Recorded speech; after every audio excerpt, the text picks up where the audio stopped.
You've been lied to about peace. They told you it comes from fixing everything, from being perfect, from doing more, being more. But if that were true, why do you still feel not enough? Why does your mind spin at night like a wheel that won't stop? Why do you lie in bed tired but wired trapped in loops of should've and what if? The truth is, peace doesn't come from controlling life. It comes from letting go, and no wisdom explains that better than Buddhism. For over 500 years, monks, sages, and seekers have found freedom not by fixing their lives, but by changing how they see them. They discovered that the thoughts we cling to, the ones that say, "I messed up, I'm broken, I have to fix this," are like clouds, real for a moment, but never who we are. Tonight, as you listen to these teachings, something inside you will begin to shift. The pressure to be perfect will soften, the noise in your head will slow.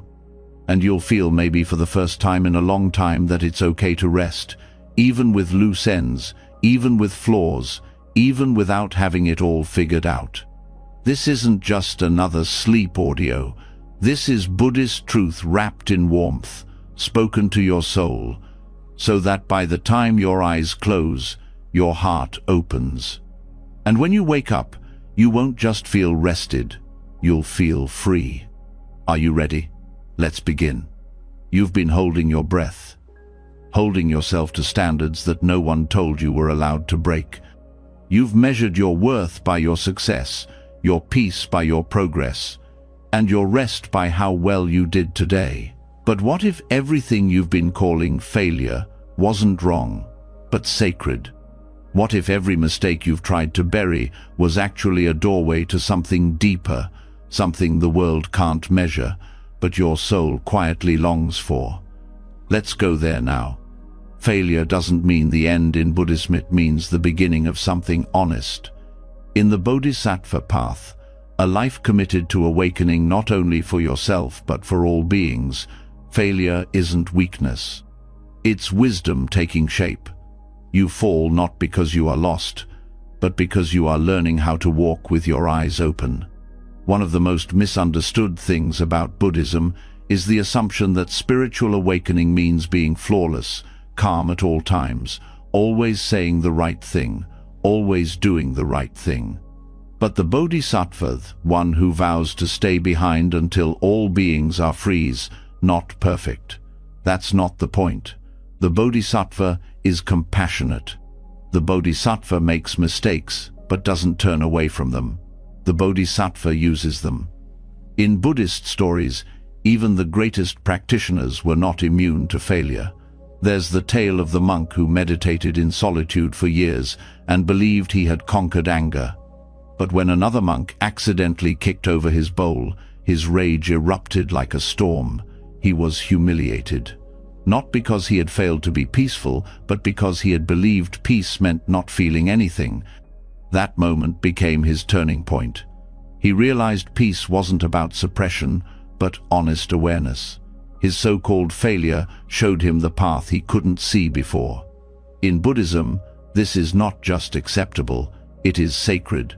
The Sanskrit term dukkha, often translated as suffering, also means unsatisfactoriness. And that includes the dissatisfaction you feel when you fall short. But here's the gift. Dukkha is the first noble truth. It's not hidden. It's the starting line. Buddhism doesn't begin with perfection. It begins with the honest confession that life is messy, that we struggle, and that this struggle is not a problem to fix, but a truth to understand. So why do we hate failure so much? Because we believe it separates us from others. That if we get it wrong, we'll be judged, left behind, unloved. But that fear is built on illusion. Buddhism teaches anatta, no fixed self. You are not your resume, your achievements, or your past errors. You are unfolding moment by moment. What failed yesterday does not define the truth of who you are today. What matters is how you meet it now. Think about how compassion is born, not from getting everything right, but from seeing how easy it is to get it wrong. When you've been broken, you see others' pain more clearly. That's not failure, that's insight. When a bodhisattva stumbles, they don't pretend they didn't fall. They turn the fall into a gesture of care. "I know what that feels like," they whisper. "Let me walk beside you." This is not just a poetic idea. Neuroscience confirms that failure, when held with awareness, strengthens the brain. When we make a mistake and notice it, new pathways form. It's called neuroplasticity. Awareness isn't just calming, it's rewiring. So when the Buddha said, "Mindfulness is the path to the deathless," he wasn't being metaphorical. Mindfulness turns mistakes into transformation. The only thing that makes a mistake permanent is hiding it. But still, we live in a culture that punishes imperfection. We feel pressure to succeed quickly, to make progress visibly. That's why the Bodhisattva path is so radical. It's a vow to show up, even when you don't look ready. It's not about arriving at enlightenment. It's about walking toward it with your flaws in full view, not out of shame, but out of love for the path itself. You see, in Buddhism, failure isn't an obstacle to growth. It is growth in disguise. The ancient texts speak of the paramitas, the perfections or virtues a bodhisattva cultivates. But the word paramita doesn't mean perfection in the Western sense. It means crossing over. Like a boat crossing a river, you don't perfect generosity by never being selfish. You perfect it by noticing when you are selfish and choosing again. That's how you cross the river, one honest act at a time. Let's talk about effort. Right effort, in the Noble Eightfold Path, is not about trying harder, it's about understanding how you try. Often when we fail, we push ourselves harder with blame. "You should have known better," we say. But the Buddha never taught transformation through shame. He taught it through awareness. When a meditator drifts into distraction, the practice isn't ruined. The practice is to notice the drift and return. That return is the path. If you didn't drift, you'd have nothing to return from. Failure, then, becomes the bell of mindfulness. Each misstep saying, "Wake up, try again." There's a story of a student who kept falling asleep in meditation. He told the Buddha, ashamed. The Buddha didn't scold him. He offered 3 gentle questions. Are you eating enough? Are you sleeping at night? Are you being kind to yourself? That's the tone of Buddhist practice, no judgment, but care. Failure isn't punished, it's held. And when we speak of awakening, we're not talking about becoming a perfect version of yourself. We're talking about seeing things clearly, even your failures, especially your failures. When you see clearly, you stop trying to hide, you stop wearing masks, you stop needing to appear spiritual, you become real. Real is the only place awakening lives. This is why Buddhism places such deep importance on humility, not as self-deprecation, but as truthfulness. When you stop pretending to be more enlightened than you are, you make room for learning. And not just for yourself, for others too. Your humility makes you trustworthy. It tells others they can bring their whole selves forward, not just the polished parts. Failure also teaches patience, real patience. Not the kind where you tap your foot waiting for things to improve, but the kind where you settle in, stay present, and trust the process 7 when it's slow. In the Bodhisattva path, there's no rush. You take vows that may take lifetimes to fulfill, and still you walk. One act of love, one breath, one return. There's power in that kind of commitment. A power that doesn't need to prove itself. A power that isn't afraid of falling down because it knows it will rise again. The Bodhisattva path is not a ladder you climb. It's a circle you keep widening every mistake, every moment of doubt, becoming part of the offering. And maybe the most beautiful part, failure connects you to others. When you stop pretending to have it all together, you become a bridge. Others look at you and think, If they can keep going with all that, maybe I can too. That's how compassion spreads, not from showing people your strength, but from showing them your humanity. Even the Buddha didn't begin as the Buddha. He started as Siddhartha, confused prince who abandoned everything to find peace. He made mistakes. He starved himself almost to death. He tried extremes. He failed to find answers in the ways he was taught. But every failure broke something false until only truth remained. That's the gift of noble failure. It breaks what never belonged to you in the first place. The pride, the perfectionism, the masks. What's left is tender, honest, real. That's what enlightenment looks like. Not perfection, presence. So tonight, if your mind tries to remind you of every mistake you made, today gently say, thank you. Those mistakes are your teachers. Those regrets are already softening into lessons. You are not broken. You are breaking open. And in Buddhism, that's not the end of your journey. It's the most sacred beginning. And so the journey continues. If failure is sacred ground, then what follows after the fall matters even more. Because after the breaking comes the question, what now? Do we hide the cracks? Do we pretend they never happened? Or do we dare to see them, really see them as part of something whole, something meaningful? The answer lies in an old art form that holds more wisdom than words ever could. In Zen tradition, there is a practice called kintsugi, art of repairing broken pottery with gold. Instead of hiding the damage, the cracks are honored, traced with care, and made more beautiful than before. A broken bowl does not return to what it was. It becomes something else, something that holds its story with pride. This is not just about objects, it is about the heart. Emotional scars, often buried and silenced, are the very places where transformation can live. Zen does not ask you to be unbroken. It asks you to meet your wounds with full presence, to stop waiting until you're healed enough to live fully. The golden lines don't appear after you fix yourself. They appear when you allow your pain to be seen. When we apply this to the mind, something radical happens. We stop chasing the illusion of being untouched by life. We begin to ask, what would it mean if my anxiety, my heartbreak, my grief were not stains to scrub out, but textures to honor? Zen does not see emotional pain as a failure. It sees it as part of the pattern, a necessary element in the artwork of being human. Each scar becomes a stroke in a painting that is still unfolding.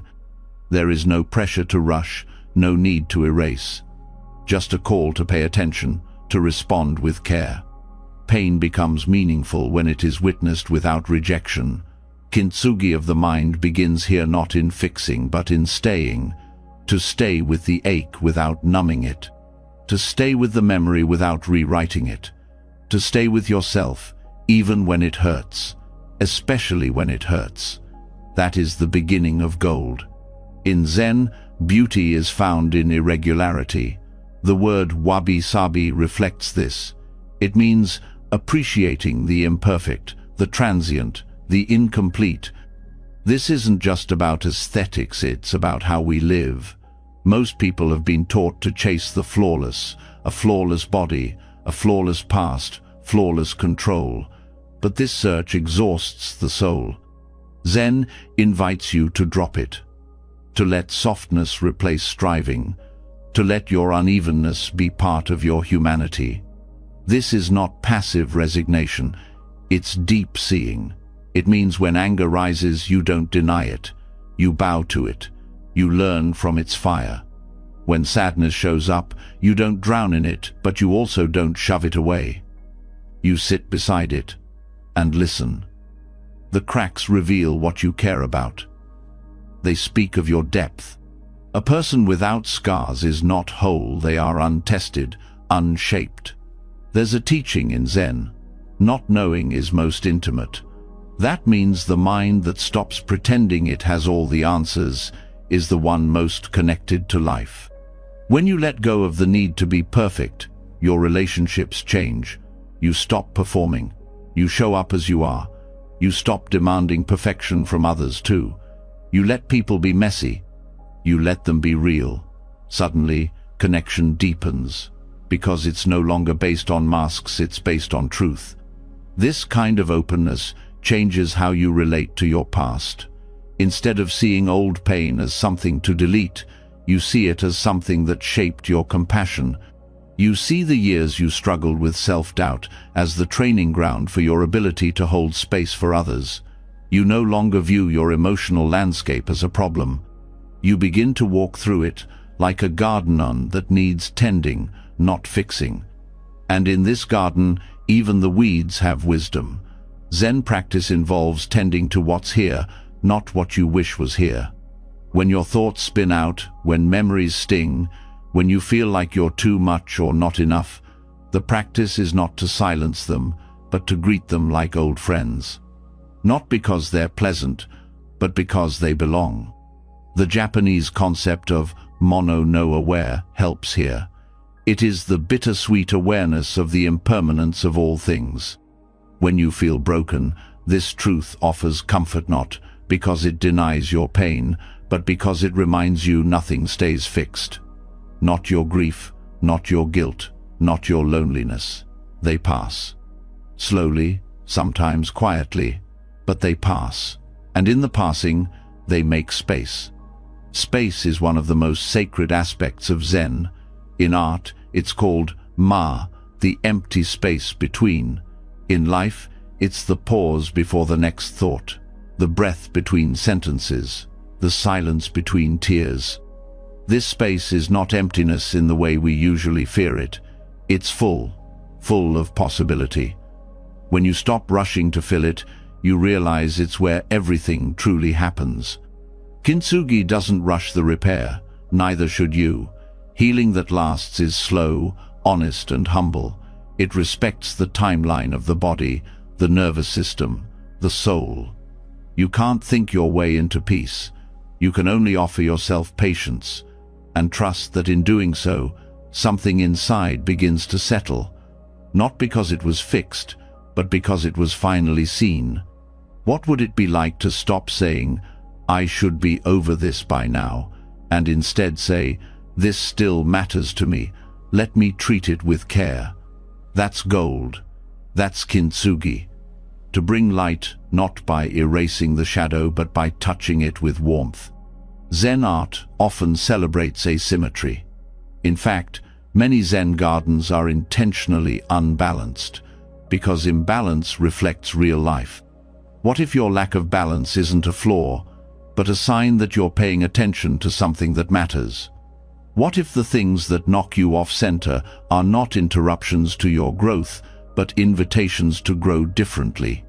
This perspective makes it possible to honor even the pain that hasn't ended, the grief that still lingers, the questions that remain unanswered. You stop needing to package your healing as a success story. You stop waiting for the applause. Healing becomes a private, sacred, ongoing process, something between you and the present moment. Zen also reminds us that form is emptiness, and emptiness is form. This is not abstract. It means your sadness is not a solid thing. It's not who you are. It's just one appearance in the great unfolding of life. And yet, paradoxically, how you meet it, that form becomes the doorway to something spacious. You learn not to clutch at your pain, but also not to reject it. You let it pass through, like wind through leaves. You don't need to be fearless to heal. You just need to be willing to sit with discomfort, willing to not know the outcome, willing to trust that something is being reshaped in you, even if you can't see it yet. The gold doesn't show up immediately, but it's there, in the softness you develop, in the way your voice becomes gentler, in how you respond with more kindness than you used to. Zen doesn't promise to take the pain away. It teaches you to be fully alive with it. And in doing so, the pain often shifts. Not always in volume, but in meaning. What was once unbearable becomes a teacher. What was once shameful becomes a story you carry with pride. You begin to understand that scars aren't meant to disappear, they're meant to shine. Even when you feel stuck, even when you think you've made no progress, the practice is still working, the gold is still forming. Some days, your only job is to stay present, to notice your breath, to remind yourself that this moment matters, not because it's perfect, but because it's true. Zen calls us back to what is real, not to ideas of who we should be, but to the heart that beats, the lungs that breathe, the mind that learns to rest. It's not about being enlightened, it's about being honest. And honesty with yourself is the beginning of all transformation. There will be days when the cracks feel too wide, when you wish you could go back to before, but before doesn't exist anymore, and that's okay. Because what's forming now is not a return to who you were. It's the birth of someone wiser, more tender, more whole. You are not a broken bowl waiting to be glued together. You are a living work of art in progress. Every scar is a stroke of gold, every flaw a mark of resilience, every emotion a color in the palette of your becoming. This is the kintsugi of the mind, not a perfect vessel, but a beautiful one that knows how to carry its story with grace, one that doesn't shine in spite of its cracks but because of them, one that is still here, still breathing, still becoming. And that is enough, more than enough. That is sacred. Even the golden cracks have a limit, because sometimes what hurts isn't just the wound, but the one carrying it. After all the mending, all the moments of softness, there's still a question that lingers quietly beneath it all. Who is the one that's broken? The answer, in Buddhist wisdom, is not what we expect, and it changes everything. The concept of anatta, or no self, is not just a philosophical idea, it is a mirror held up to the mind's deepest habit, the belief that there is a solid, lasting me that must always hold it together. The version of self that must be perfect, impressive, wise, flawless, strong. The version that panics when it falls short, that suffers not only from pain but from the belief that I am failing, I am not enough, I should be better by now. The idea of I becomes a prison. But what if that I isn't as real as it feels? The Buddha taught that what we call the self is not a fixed thing. It is a process, a collection of shifting experience sensations, thoughts, memories, habits, identities, all arising and falling, moment after moment. Nothing in that flow stays, nothing is solid, and so clinging to it brings suffering.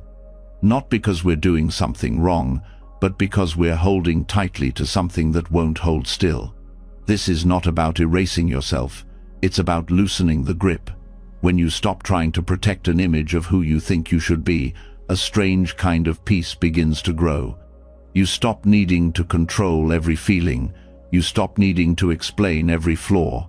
You start meeting each moment, not as the perfect me, but simply as awareness itself, open, responsive, kind.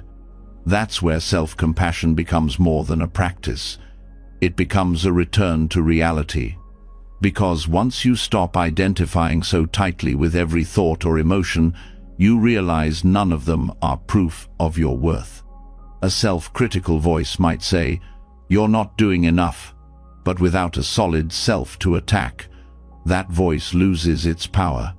It becomes just a sound, a thought, something to observe or not, something to become. Most suffering comes from this misunderstanding, that there's a perfect version of you somewhere that you must live up to, that your sadness, your anger, your fear means you've failed. But from the lens of anatta, these experiences aren't flaws in your being, they are simply part of experience itself. They don't define a self, they just arise, stay for a while, and pass.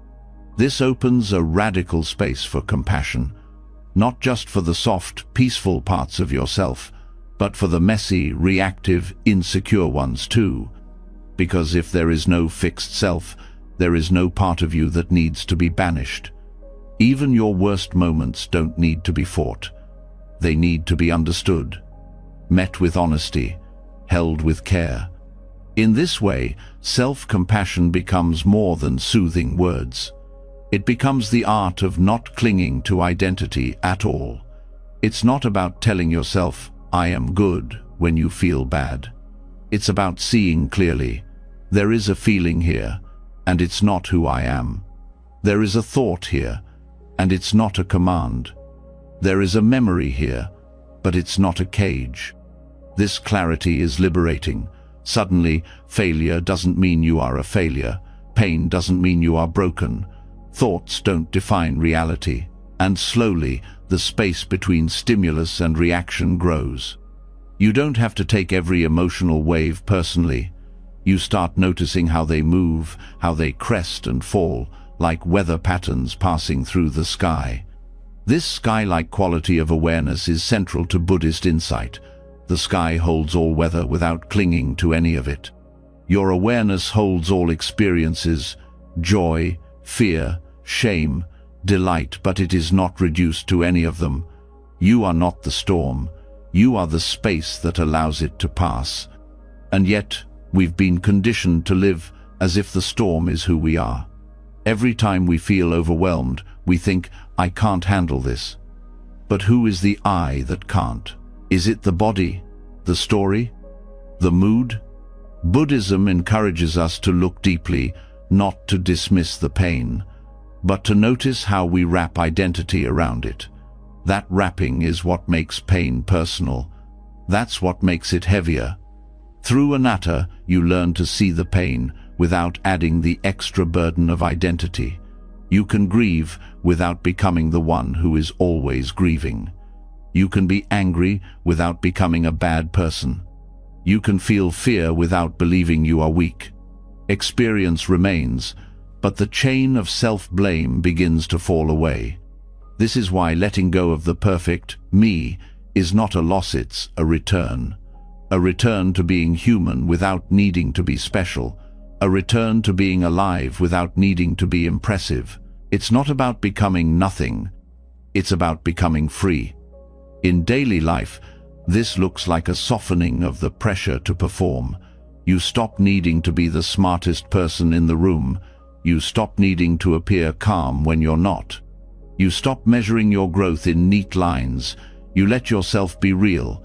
Some days you'll show up grounded, other days you'll fall apart. Both are allowed. Both are expressions of this unfolding process we call life. Relationships begin to shift too. When you stop clinging to a fixed identity, you stop needing to defend it. You become less reactive, less threatened. You can hear feedback without collapsing into shame. You can love without needing to prove your worth. You can forgive without erasing the past. That's not weakness, that's clarity. And this clarity gives rise to kindness, not the soft, fluffy kind, but the steady, grounded kind. The kind that stays present when you're hurting. The kind that holds your trembling parts with the same respect you'd offer to someone you love. Not because you are perfect, but because perfection was never the point. Anatta also helps dissolve the inner critic. That voice that says, "Why aren't you over this yet?" Or, "Everyone else has it figured out." When you remember there is no solid you to judge, the critic's story falls apart. Its power comes from the illusion of a permanent self. When that illusion fades, all that's left is a voice. And voices can be met with care. They don't need to be obeyed. This is the essence of freedom, not the absence of difficulty, but the absence of clinging. You still feel what you feel. You still face hard days, but you stop gripping them as proof of who you are. You meet each moment freshly, without dragging the past into it. You let yourself change, moment by moment, as all things do.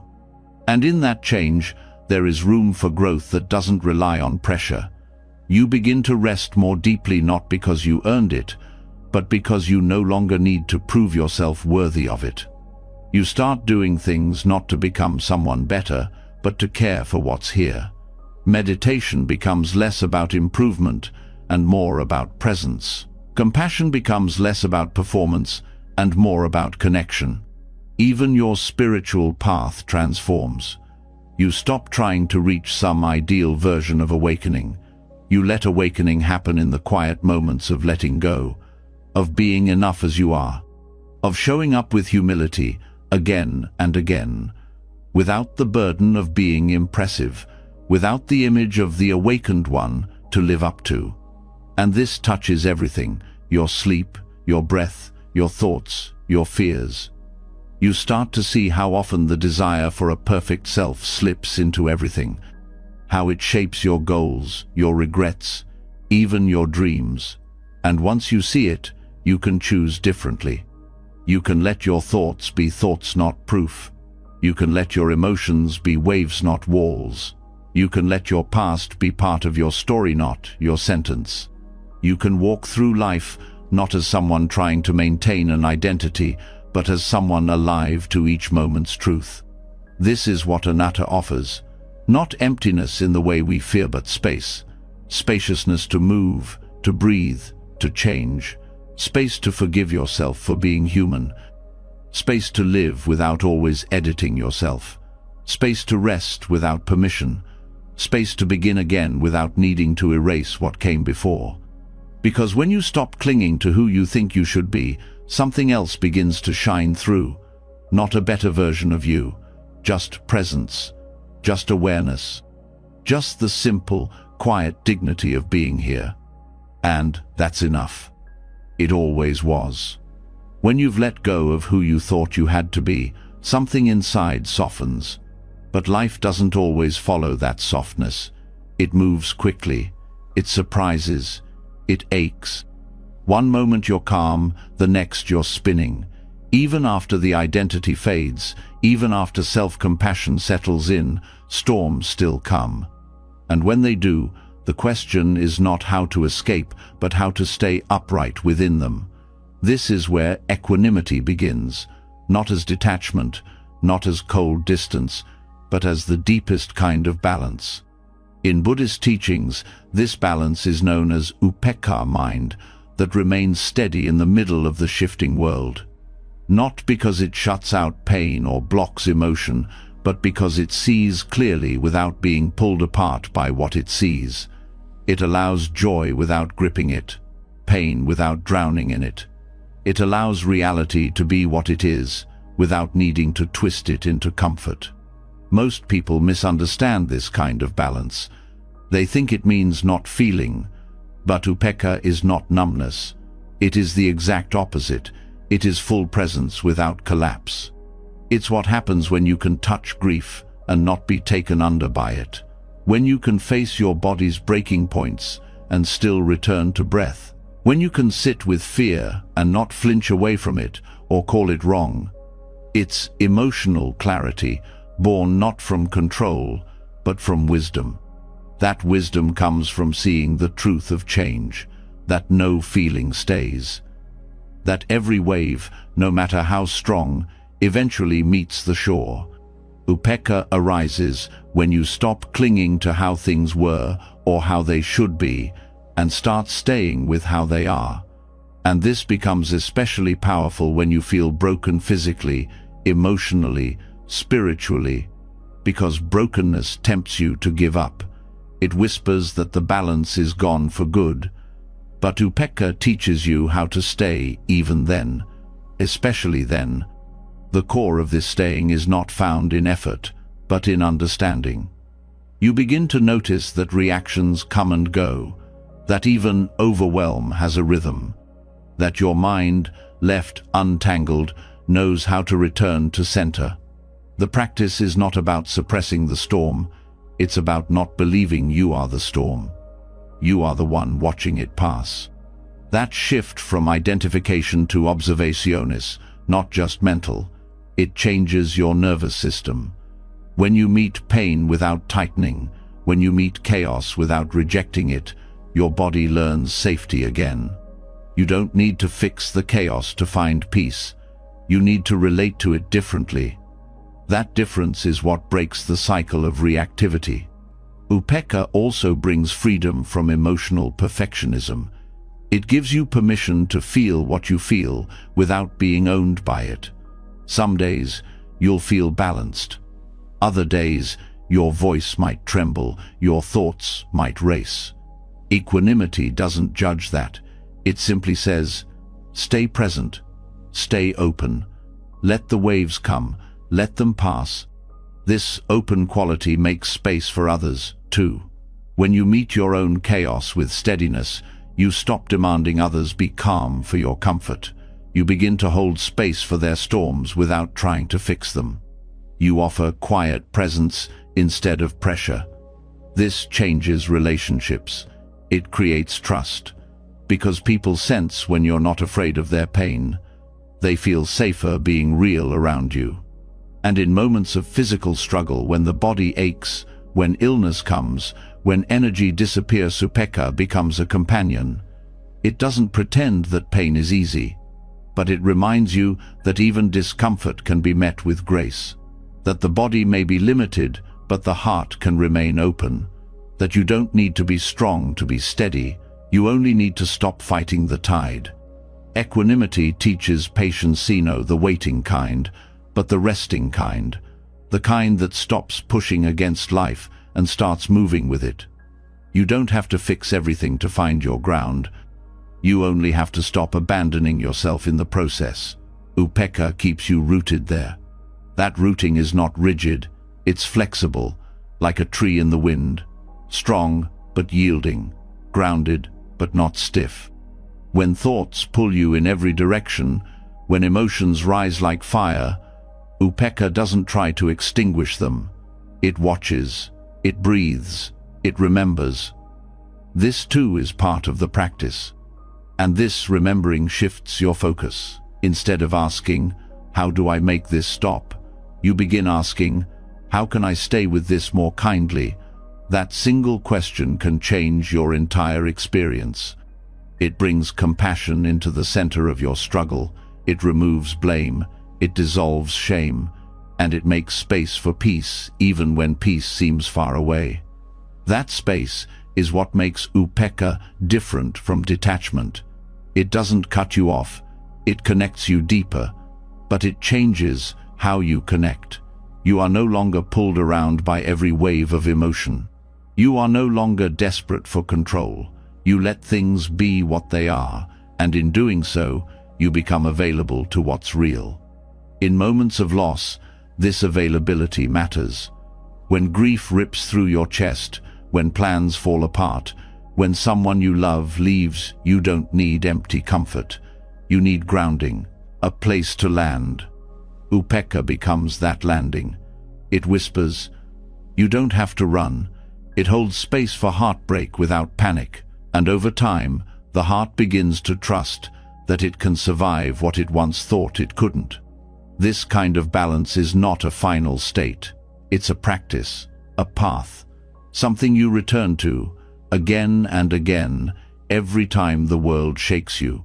Every time your own thoughts try to convince you that you are too much or not enough. You pause, you breathe, you remember, this is not a flaw, this is a moment. And moments shift. Equanimity also gives you freedom from extremes.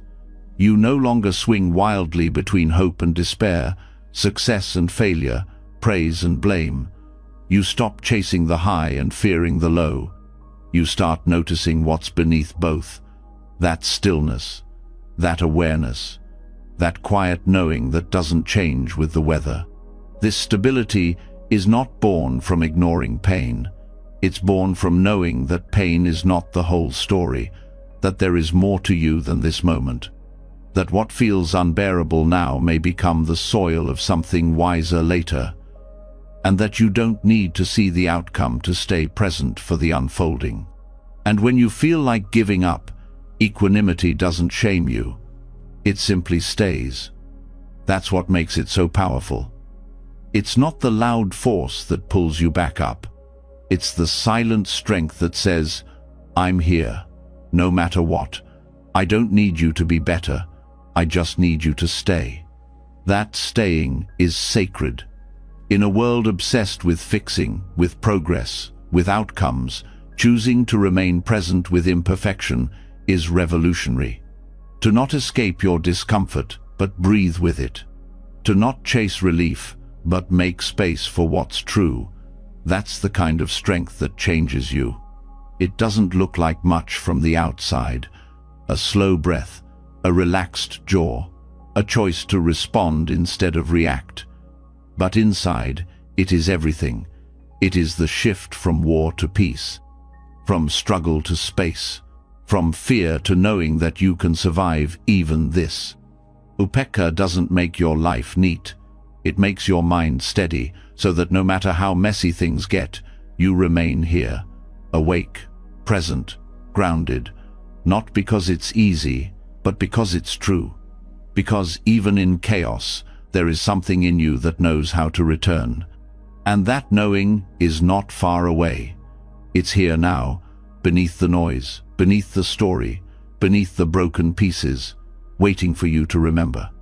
This is what it means to be whole. Not unshaken, but unafraid to shake. Not invincible, but fully alive. And that is more than enough. Balance isn't the end, it's a doorway. Because even when the mind steadies, even when the breath returns, there's something deeper asking to be met. The pain that still lingers. The shame that quietly hides. The parts of yourself you've tried to ignore, bury, or silence. You've learned how to sit with chaos. Now it's time to look directly into what you've called ugly. Not to fix it, but to finally understand why it matters. Buddhist teachings never promised a path that bypasses pain. In fact, they lead us straight into it, not to suffer for the sake of suffering, but because the truth lives there. One of the clearest metaphors in the Dharma is the lotus flower. It blooms in mud, not in clean water. The richer the soil in darkness, the more brilliant the blossom. That image isn't poetic fluff. It's a teaching about where awakening really begins. Awakening doesn't start in moments of perfection. It doesn't come after everything is healed or resolved. It begins in the exact places you wish it wouldn't, in the failures, the regrets, the awkward memories you flinch away from. The muddy parts of life are not detours on the path. They are the path. This changes how we relate to discomfort. Most of the time, when emotional pain arises, resentment, grief, jealousy, confusion, we label it as wrong. We try to push it away or cover it up with spiritual language. But the practice is not about feeling good. It's about being real. It's about turning toward the places that feel raw and asking, what's underneath this? And often, what you find is not weakness. It's the seed of something meaningful. Every painful emotion carries information. Anger may reveal your boundaries. Sadness might point to something that matters deeply. Guilt could be a signal that your actions are misaligned with your values. These feelings are not flaws, they are entry points, messengers that something within you wants to be seen and integrated. But to hear that message, you have to stop treating your inner world like something to be managed. You have to stop performing healing and start embodying it. That means letting the tears come. That means admitting what hurts. That means telling the truth even when it doesn't sound wise, spiritual, or peaceful. In Buddhist practice, there's a term for this deep honesty, sakha, meaning truthfulness. Truthfulness is not limited to words. It's the act of seeing what is without embellishment, without denial. To see your pain without hiding from it. To name your fear without judgment. To hold your contradictions without needing to resolve them. That is truth. And it's the foundation of any real awakening. There's a cultural habit of wanting healing to look clean, of wanting awakening to feel serene. But serenity isn't the absence of struggle. It's the presence of full-hearted honesty. It's when you can sit in the middle of your most painful emotion and not flinch. Not because you've numbed out, but because you've learned how to stay. The lotus doesn't grow by avoiding the mud. It draws nutrients from it, just like your practice draws strength from what you've survived. Your trauma, your loneliness, your failure, they aren't obstacles to spiritual life. They're what shape your understanding. They're what soften your heart. They're what deepen your compassion for others who are still lost in their own pain. And that compassion isn't something you perform. It arises naturally when you stop needing to be better than anyone else. When you stop pretending you've figured it out. When you start meeting people not from your polished self, but from your broken open self. That's where real connection begins. Not in shared success, but in shared humanity. There's a Zen saying, "No mud, no lotus." It's not a slogan, it's a warning and a comfort. If you skip the mud, you skip the growth. If you run from the parts of yourself that ache, you will never know what they were trying to teach you. And they were always trying to teach you something. They weren't there to punish you. They were there to lead you home. And home, in this path, doesn't look like endless peace or eternal joy. It looks like presence. It looks like being able to sit with your history, your scars, your flaws, and still breathe. Still open your heart. Still care. That is awakening, not the end of difficulty, but the beginning of not being afraid of it anymore. That fearlessness doesn't arrive in one moment. It builds slowly, through 1,000 choices to stay. To stay when you feel unworthy. To stay when everything inside you wants to run. To stay with the parts of your life you've called a mistake, and ask, what did this show me? You won't always get a clear answer, but asking the question itself brings light into the dark. In Buddhism, light is not something outside of you. It's the clarity that comes when you stop covering things up, when you let the rawness speak, when you let pain have a voice, not as your identity, but as your guide. Even the Buddha faced the mud. Before awakening, he sat under the Bodhi tree and faced Marathi tempter, the embodiment of fear, doubt, and illusion. Mara wasn't defeated by force. He was met with presence. The Buddha simply said, "I see you." That seeing is what transformed the moment. Not denial, not resistance. Recognition. You are asked to do the same, not to fight your darkness, but to stop hiding from it, to look it in the eye and say, "You don't define me, but I won't reject you either." That's not weakness. That's spiritual maturity. And that maturity is not loud. It doesn't always look wise from the outside. Sometimes it looks like crying on the floor. Sometimes it looks like canceling your plans because your nervous system is frayed. Sometimes it looks like pausing in the middle of an argument and saying, "I'm overwhelmed. I need a moment." That's not failure. That's awareness. When you allow space for your raw experience, something unexpected happens. Shame begins to loosen. You stop believing you're the only one who feels this way. You stop believing that if people saw your brokenness, they'd walk away. And in that space, the heart starts to trust again. Not in perfection, but in presence. Presence is what transforms, not the story of what happened, not the image of who you wish you were, but your willingness to stand in the middle of your own life and say, "I'm here for all of it." That's what turns mud into nourishment. That's what turns scars into teachers. That's what makes awakening possible, no as a destination, but as a way of being. And being awake doesn't mean being above pain. It means letting your pain deepen your capacity to love, letting your losses soften your grip, letting your fear be the doorway to your courage.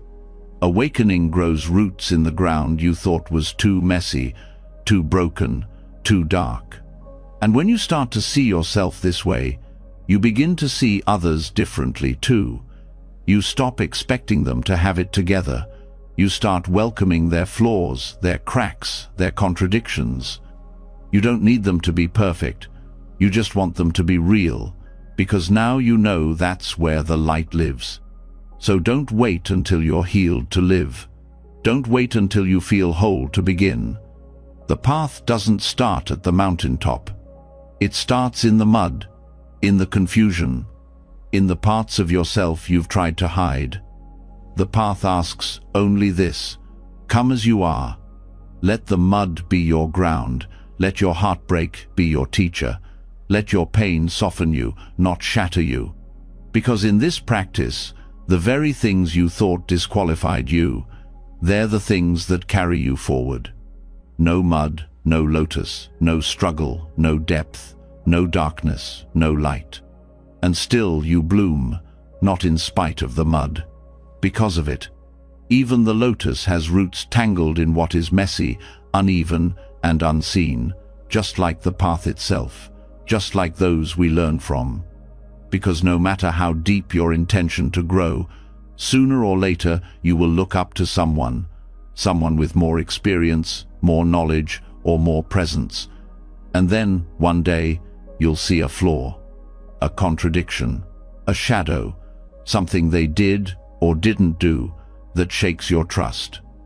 That moment matters, not because it breaks the journey, but because it shows you what it's really made of. The idea of a perfect teacher has followed spiritual seekers for centuries. There's comfort in thinking someone has already found all the answers, that they've reached a place where confusion ends, pain stops, and clarity never wavers. But Buddhism never asked you to idolize anyone. The Buddha himself warned against blind devotion. He didn't ask to be worshipped. He asked to be questioned, tested, understood through your own direct experience. When you see someone as flawless, you build an image, you attach meaning to their presence, you place your hope into their words. And then, when the image cracks, you feel betrayed. Not always because of what they did, but because of what you projected. That's not your fault. It's a human instinct to want someone to hold the light steady for you. But the truth is, even those who teach can stumble. And if your peace depends on their perfection, it was never steady to begin with. That doesn't mean teachers don't matter. They do, deeply. A good teacher can open your mind, soften your heart, and show you corners of the path you might never reach alone. But that value doesn't require them to be spotless. It requires them to be honest, and it requires you to relate to them with clarity instead of fantasy. Learning from an imperfect teacher means practicing discernment. It means looking beyond charisma and eloquence to see what's actually being transmitted. It means noticing not just what they say, but how they live, how they treat others, how they hold discomfort, how they respond to criticism. Not to judge them, but to ground yourself, so that you don't confuse power with wisdom, so that you don't trade your integrity for their approval. Sometimes, a teacher offers a beautiful teaching, but fails to embody it fully. That gap can feel disorienting.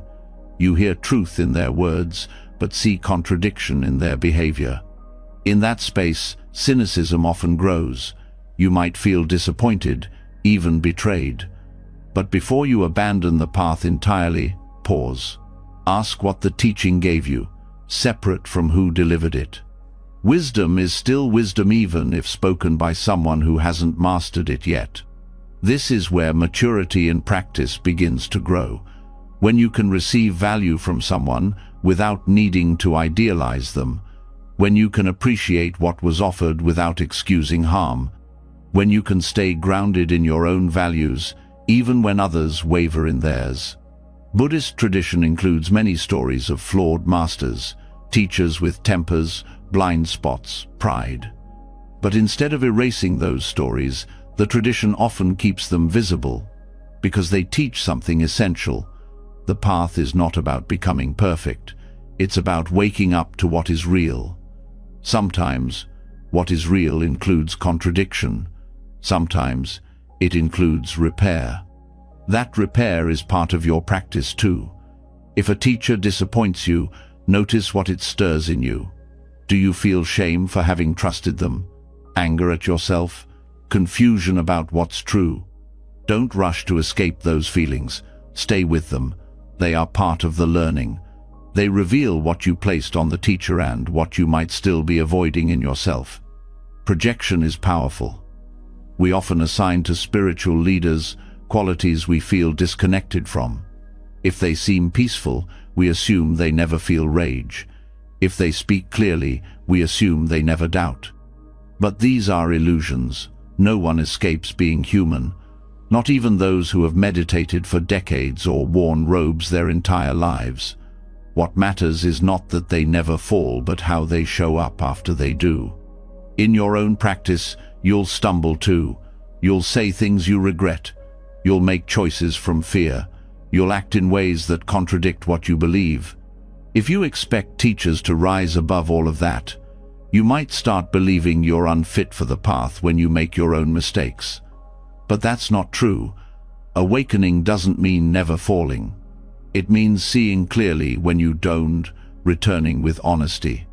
That return is where your power lives. Not in pretending you never broke your own values, but in facing the break without denial. Some teachers model that return. They admit when they've harmed. They step back. They listen. They apologize. That doesn't erase what happened, but it shows that humility and growth are always possible, and that's a teaching in itself. When a teacher refuses accountability, when they hide behind their position or silence those who question them, that's not awakening. That's fear disguised as certainty. It's okay to step away from that.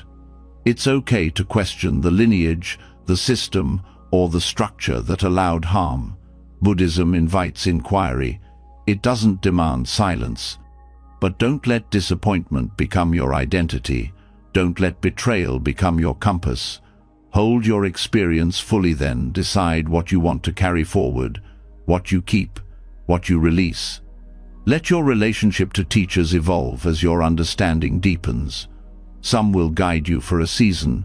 Some will walk beside you for life. Some will teach you through failure more than success. And sometimes, the most unexpected people offer the clearest reflections. A child asking an honest question. A friend naming what you didn't want to hear. A stranger's kindness that softens your grip. The Dharma lives beyond titles, beyond robes, beyond credentials. The moment you see clearly, that's the teaching. You don't need to wait for someone else to validate your progress. You don't need to be chosen by a master to walk the path. The Buddha taught that you are your own refuge, that your clarity matters, that your sincerity is enough. Teachers can help profoundly, but you must walk, you must choose. And when you do, remember that everyone you meet is on their own version of this journey. Even those who seem far ahead may be working through shadows you can't see. Even those who stumble might carry light in ways they don't recognize. Wisdom and brokenness often live side by side. The question is whether you're willing to stay present for both. Staying present doesn't mean tolerating harm. It means responding with awareness. It means speaking up when something's wrong, not from anger but from alignment. It means honoring your own limits. It means trusting your gut when something feels off. That trust is part of the path too. And so is compassion for your teachers, for their humanness, for your own projections, for the part of you that wanted someone else to carry the burden of truth. That part isn't foolish, it's tender. It wants safety, it wants certainty, but the path doesn't offer certainty, it offers presence, and presence is enough. Presence allows you to hold complexity, to see the beauty in a teaching, even if the teacher fell short, to receive the value without excusing the harm, to name the truth without collapsing into bitterness. This balance takes time, it takes practice, but it creates depth. The deepest teachers are often the ones who never ask to be seen as perfect. They point you back to your own experience, they celebrate your insight, they aren't afraid of your questions. They don't compete for control, they remind you that this path belongs to no one person. It belongs to truth itself. And truth is alive, breathing, moving through every experience, even the ones that hurt, especially the ones that hurt. That's how you learn what wisdom really feels like. Not just when everything is harmonious, but when things get messy, and you keep showing up anyway. You can walk with teachers, you can walk without them, you can outgrow some, you can return to others. But through it all, the path is yours. Not because you've mastered it, but because you're still walking, still learning, still listening not just to voices outside, but to the quiet knowing inside that says, this is your way, stay with it. Even when you're disillusioned, even when you feel lost, even when those you looked up to let you down, the Dharma doesn't disappear. It lives in your breath, in your choices, in your courage to begin again. You don't need a perfect guide. You need your own honesty. You need your willingness to learn from every unloading the ones who disappointed you, including yourself. Because if awakening depends on only the flawless, no one would reach it. But it doesn't. It depends on truth. And truth is still here. So are you. Even as you learn to walk the path without idols, something quieter remains. Not the teacher's flaws, but your own disappointment. The sting of disillusionment doesn't vanish when you step into wisdom. Sometimes it deepens, turning inward. You start to notice a deeper discomfort beneath everything. A quiet ache that doesn't come from being wronged, but from wanting things to be different. That ache, Buddhism calls dukkha. It is the most honest part of the human experience, and it holds the key to understanding why perfection hurts so much. Dukkha is often translated as suffering, but its meaning goes further. It points to the friction between life as it is and life as we want it to be. It shows up when something doesn't go according to plan, but also when it does and still doesn't feel like enough. It shows up when you lose something and when you cling so tightly that even what you have begins to feel fragile. Dukkha is not punishment. It's not a flaw in you. It is the tension created when you resist reality. At the heart of that resistance is perfection. Not always the dramatic kind. Sometimes it's subtly quiet belief that you should be more patient, more successful, more at peace by now. A standard you carry like a shadow. You may not call it perfection. You may just think of it as responsibility or discipline or self-improvement. But it functions the same way. It creates pressure. It creates comparison. It creates suffering. Buddhist teachings don't ask you to get rid of dukkha. They ask you to see it. Because when you turn toward that tightness, the urge to be better, the pain of not being enough, you start to see the attachment underneath. The grasping for a version of yourself, or others, or life, that matches a story in your mind. And the moment you see that grasping clearly, you open a new door, not toward more effort, but toward letting go. Letting go doesn't mean giving up. It means loosening your grip on how things should be, so you can meet them as they are. The shoulds are often invisible, passed down by family, culture, teachers, even your own ideals. They live inside your language, words like, I must, I always, I never, I can't be like that. Each phrase becomes a mirror, showing you what you're unwilling to accept. And acceptance here is not passive. It's powerful. It's the only thing strong enough to interrupt the cycle of suffering. Because when you accept that something is imperfect, you stop demanding that it conform to your ideas. You stop exhausting yourself in the pursuit of what can't be held, and slowly the pressure begins to dissolve. This pressure exists everywhere. It shows up when you meditate and expect a certain result. It shows up when you compare your growth to someone else's. It shows up when you want to be calm, but rage appears instead.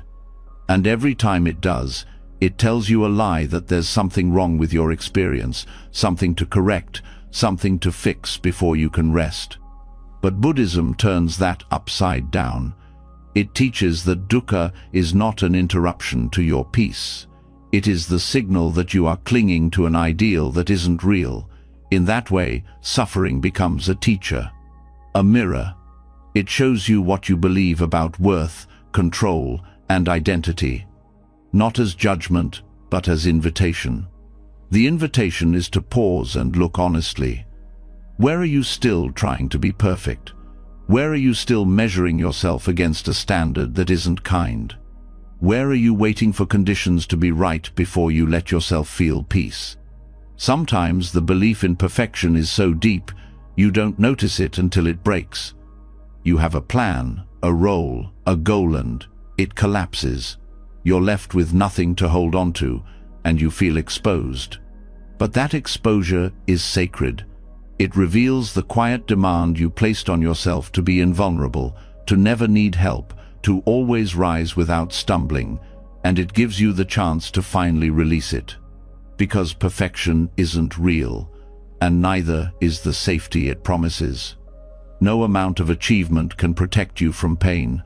No level of spiritual discipline can guarantee peace.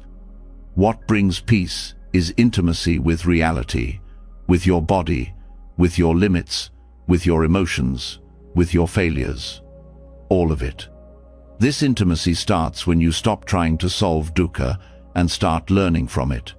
When you stop turning suffering into a sign of personal weakness and start seeing it as the moment truth becomes visible. That truth is usually uncomfortable. It reveals your expectations, your attachments, your hidden rules about what life owes you, or who you must become to be loved. Letting go of those rules isn't easy. Sometimes it feels like losing a part of yourself. But what you're losing is only an imaginary story. What remains is something quieter, more honest. A self that doesn't need to prove anything. A self that can breathe without earning it. That breath is your anchor. In the moments when dukkha tightens your chest or floods your mind with doubt, the breath brings you back. Not to fix the pain, but to stay present with it. You start to notice how often you're adding weight with your thoughts. This shouldn't be happening. I failed again. I'll never get this right. Those thoughts don't come from truth. They come from the mind's habit of chasing perfection. Breaking that habit doesn't mean rejecting your desire to grow. It means seeing growth differently, not as a straight line upward, but as a process that includes messiness, forgetting, and beginning again. Every backward step is not a sign you're broken. It's a reminder that even imperfection can hold wisdom. That wisdom includes knowing how to rest. Perfection never lets you rest. It tells you there's always something to improve, that even your rest should be productive, that even your healing should be efficient. But rest is resistance. It's a way of saying, I am already enough, even now, even like this. This enoughness is the heart of liberation. The Buddha taught that suffering ends not when life becomes flawless, but when the mind stops clinging. When the mind sees that all things are impermanent, conditioned, and not self, it softens. It stops fighting change. It stops trying to control what can't be held. And what follows is not apathy, it's tenderness. When you stop demanding perfection from yourself, you become more gentle with others. You stop needing them to act a certain way to make you feel okay. You stop blaming them for not living up to your ideals. You let them be human too. That's how compassion deepens, not from effort, but from understanding. Understanding that everyone suffers, that everyone carries a story of not being enough, that most people are clinging to something they believe will save them. And when you see that clearly, your heart opens. You begin to care, not because it's your duty, but because you recognize yourself in them. This recognition is the beginning of community. True community. Not one built on shared beliefs or goals, but on shared imperfection, shared humanity. When suffering is no longer hidden, it becomes the thread that connects instead of divides. And that connection helps you remember, you don't have to carry this alone. The path was never meant to be walked in isolation. Your dukkha is not a private shame. It's a part of the human condition, one that everyone navigates, whether they speak about it or not. So speak gently, to yourself, to others. Speak as if everyone is holding something fragile, because they are. And when you forget, when you fall back into chasing perfection, return to the breath. Return to what's here, this moment, this body, this breath. That's where freedom lives. Not in having no pain, but in no longer fearing it. Not in achieving control, but in releasing the need for it. Not in erasing dukkha, but in learning to see it clearly. Dukkha is not your enemy. It's not a failure. It's not a flaw to cover up. It's a mirror, one that reflects your deepest attachments, your silent hopes, your buried fears. And when you're ready to really look, you start to see what lies beneath all of it. Not a broken person, not a failed version of who you should have been, but a whole being learning how to live without clinging. And that is the beginning of peace. The mirror of suffering reveals more than pain. It reveals habit, the ways you respond before you even know you're responding, the thoughts that show up on repeat, always whispering the same messages. The actions you take without thinking, not because you chose them, but because they were carved into you by years of repetition. These grooves of mind and behavior aren't just patterns, they're imprints. In Buddhist psychology, they're called samskaras, and they shape the cycle of samsara, endless turning of craving, aversion, and confusion that keeps suffering alive. Samskaras are not punishments. They are residues, formed by the way you meet each moment, formed by the way you've met countless moments before now. They don't begin with dramatic events. Often, they begin quietly. A thought not examined, a feeling pushed away, a reaction repeated so often it becomes automatic. And once that happens, the mind moves toward it without effort, like water flowing in a familiar channel. That channel deepens with use. Each time you respond from fear, the fear feels more natural. Each time you judge yourself, the judgment feels more real. This is how samsara is sustained, not by external suffering alone, but by internal loops that reinforce themselves. Thought becomes belief. Belief becomes identity. Identity shapes how you act. Action deepens the imprint. The cycle continues. But what if those same loops could be used to wake up? That's where the practice begins to shift. When you stop seeing your flaws as fixed and start seeing them as patterns. Patterns are not who you are. They're what the mind does when it forgets its freedom. And if they were formed through repetition, they can be softened the same way, not all at once, but gradually, not by force, but by new choices made again and again. In Indian Buddhist psychology, transformation happens not by erasing samskaras, but by purifying them, bringing awareness into their depth. This awareness doesn't judge, it watches. It studies the conditions that gave birth to the pattern. It asks what this habit was trying to protect. Often, the mind clings to what once offered safety, even if it now causes harm. The same anger that distances others may have once shielded you from vulnerability. The same self-criticism that weighs you down may have once been a way to survive expectations. Seeing this clearly changes how you relate to your flaws. You stop calling them defects. You start calling them adaptations, not because they're helpful now, but because they made sense once. And when the pattern is seen with compassion, something softens. The urge to punish yourself begins to loosen. The possibility of change begins to open. Modern neuroscience confirms this. The brain is plastic, not fixed. Neural pathways can change, but they don't change through intensity. They change through gentle repetition. A new response, practiced slowly and consistently, creates a new groove, and the old one weakens not because it's fought, but because it's no longer fed. This means that imperfect living, the times when you catch yourself repeating the same reaction, the same fear, the same withdrawal, is not failure. It's the opportunity to see the samskara in real time. And when you see it, you have a chance to respond differently, maybe not perfectly, but even a small shift begins a new path.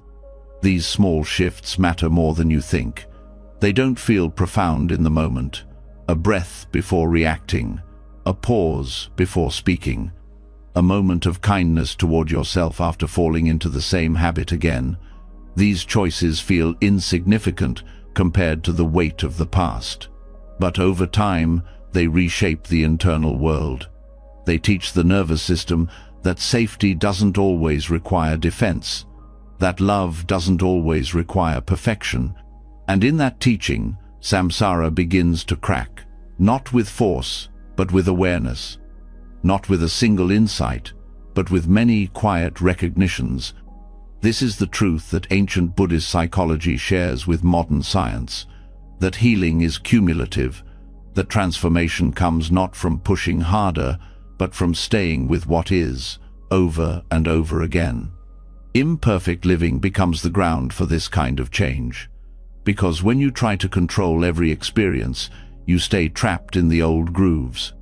But when you let yourself be real, messy, reactive, inconsistent, you bring the patterns into the light, and only what is seen can be understood. Only what is understood can be shifted. So, every time you repeat an old behavior with awareness, you're already changing it. Even if the behavior doesn't stop yet, the awareness itself is the interruption. It says, I see this, and that seeing is powerful, because samskaras thrive in the dark. Awareness brings light. Light doesn't always erase the pattern, but it brings choice. Choice is what transforms samsara, because the cycle depends on reactivity. It depends on you forgetting you have a choice. When you remember, the loop weakens. You may still feel the urge, but you're no longer lost in it. Some habits run deep, shaped by childhood, shaped by trauma, shaped by years of believing you had no other option. Those habits deserve patience. They deserve compassion. They are not undone by force. They are unwound slowly, like a knot, each layer met with kindness, each layer offering a story you had forgotten you were still carrying.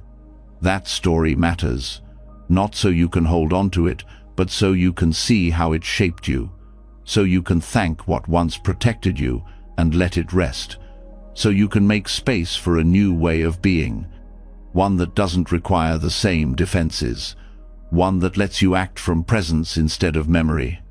Presence is the medicine, not presence as in focus or intensity, but presence as in intimacy with what's happening, feeling your body in moments of discomfort, noticing the thought that wants to spiral, holding the emotion without naming it good or bad. Presence says, I am with you to every part of your experience, and that companionship is what breaks the cycle. Because most samskaras were formed in loneliness. In moments when you had to hold pain by yourself, the body remembers that isolation. The mind repeats it. But the practice of staying brings in something new. It brings connection. It brings the message, you don't have to go through this the same way anymore. And slowly, you begin to trust that.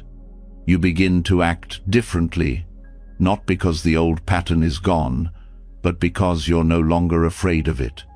You don't need to control it. You just need to meet it. Again and again. With breath, with softness, with willingness. This willingness is the core of the path. The willingness to live imperfectly, to fall back into habit and still choose to return. To know that perfection was never the goal, freedom was. And freedom comes not from never repeating old pain, but from relating to it with new eyes. These new eyes come from practice, from your willingness to begin again, to face what you'd rather avoid, to forgive what once defined you, to touch the past not with blame, but with curiosity. That curiosity opens the mind. It makes space for questions. What am I believing right now? What am I avoiding? What does this pattern ask of me, and what else could I offer instead? You don't have to answer perfectly. The act of asking is enough, because it shifts the mind from reactivity to reflection. It pauses the loop. And in that pause, a new pathway opens. That's how samsara becomes samskara, and how samskara becomes a path to freedom. The very patterns that once caused suffering become the places where wisdom grows, not because they were ever good, but because they are now seen, held, transformed through attention. Attention that does not reject, that does not demand speed, that does not shame you for having habits you didn't choose. Attention that says, you are allowed to learn slowly. You are allowed to change without perfection. That permission is powerful. It creates the safety that the old patterns never had. It tells your nervous system, you don't have to defend against life anymore. You can be here.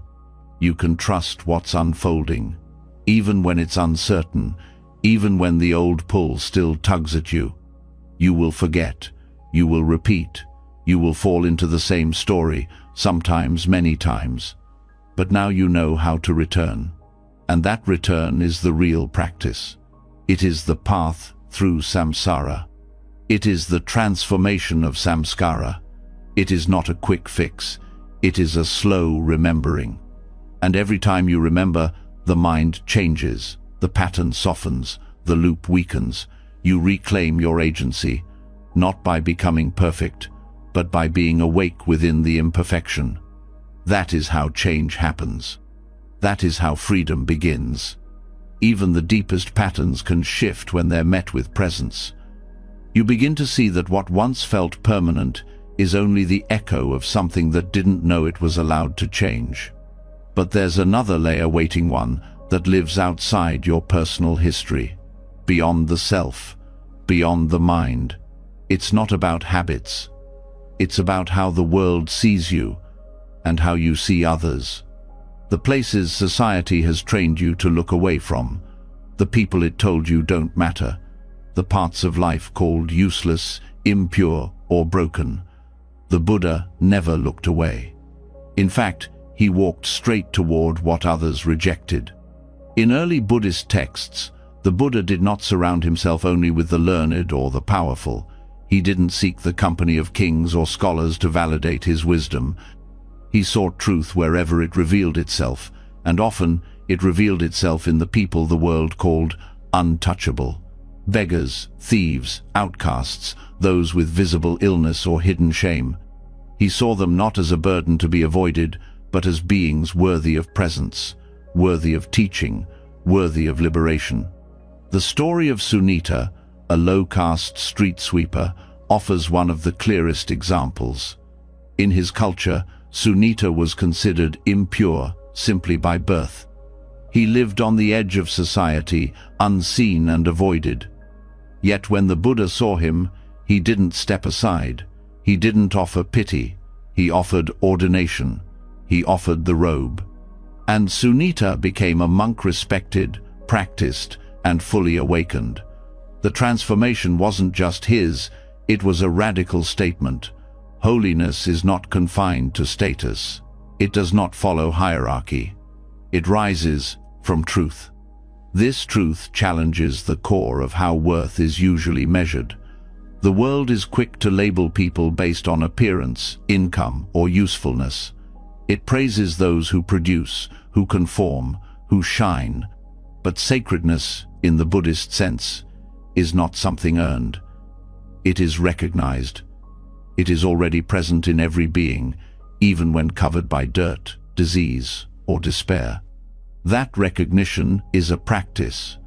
It takes effort to unlearn the conditioned reflex to judge, to stop evaluating people based on their speech, clothing, behavior, or what they can give you, and to begin seeing beyond the surface. Buddhist practice invites this not a passive tolerance, but an active respect.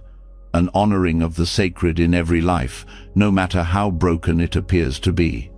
The Buddha's actions were not symbolic. He sat with those who were dying in the street. He touched those others would not touch. He spoke to those considered too low to even make eye contact. He didn't need them to improve first. He didn't wait for them to earn his compassion. He gave it freely, without hesitation, without moral calculation, because he saw what was underneath.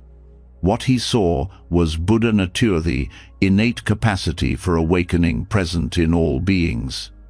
This is not an abstract idea. It's a shift in perception. It means that even the person society forgets is no less capable of transformation than the one society glorifies. That the potential for wisdom is not based on education or status, but on presence, on the willingness to see clearly. And yet, many people still carry the belief that they are too far gone, that their suffering disqualifies them from spiritual growth, that their mistakes or trauma make them impure. That awakening is for those with clean records and quiet minds. But this is not the Dharma. The Dharma does not ask you to erase your past. It asks you to meet it fully and to walk forward anyway. The discarded parts of society reflect the discarded parts within yourself, the ones you've labeled unworthy, the emotions you silence, the memories you hide, the stories you don't want others to know. But if the Buddha could walk toward the leper and see a being capable of liberation, then perhaps you can walk toward your own inner outcasts and offer the same. This isn't sentimental, it's rigorous. It asks you to look closely at how you relate to those who make you uncomfortable. Do you turn away from the homeless person on the street? Do you flinch at the sight of someone who acts unpredictably? Do you judge someone for how little they seem to contribute? These reactions aren't wrong. They're learned, but they can be unlearned. To see the sacred in the discarded, you must slow down. You must listen beyond appearances. You must soften your certainty about who deserves your attention. You must be willing to be changed by what you encounter. This isn't about saviorism. It's not about fixing anyone. It's about meeting them as equals on the path. Fellow travelers, fellow humans. Modern systems often build worth around productivity. If someone can't work, can't contribute, or can't participate the way society expects, they're often pushed aside. But Buddhist teachings do not follow that logic. They see dignity in existence itself, in breath, in awareness, in presence. You don't have to do anything to deserve respect. You are already worthy of care. This teaching goes both ways. When you begin to treat others with this kind of reverence, you also begin to treat yourself differently. The parts of you that don't perform well, the parts that don't know how to respond, the parts that have failed again and again, you stop trying to erase them. You start honoring their place in your story. The world may reward your success, but your healing begins when you start caring for what you once tried to hide. When you start seeing your pain not as a flaw but as a doorway. When you realize that the most profound transformation often begins in the lowest place, that the things you thought made you unworthy are what give your practice depth. Sacredness isn't found only in temples or rituals.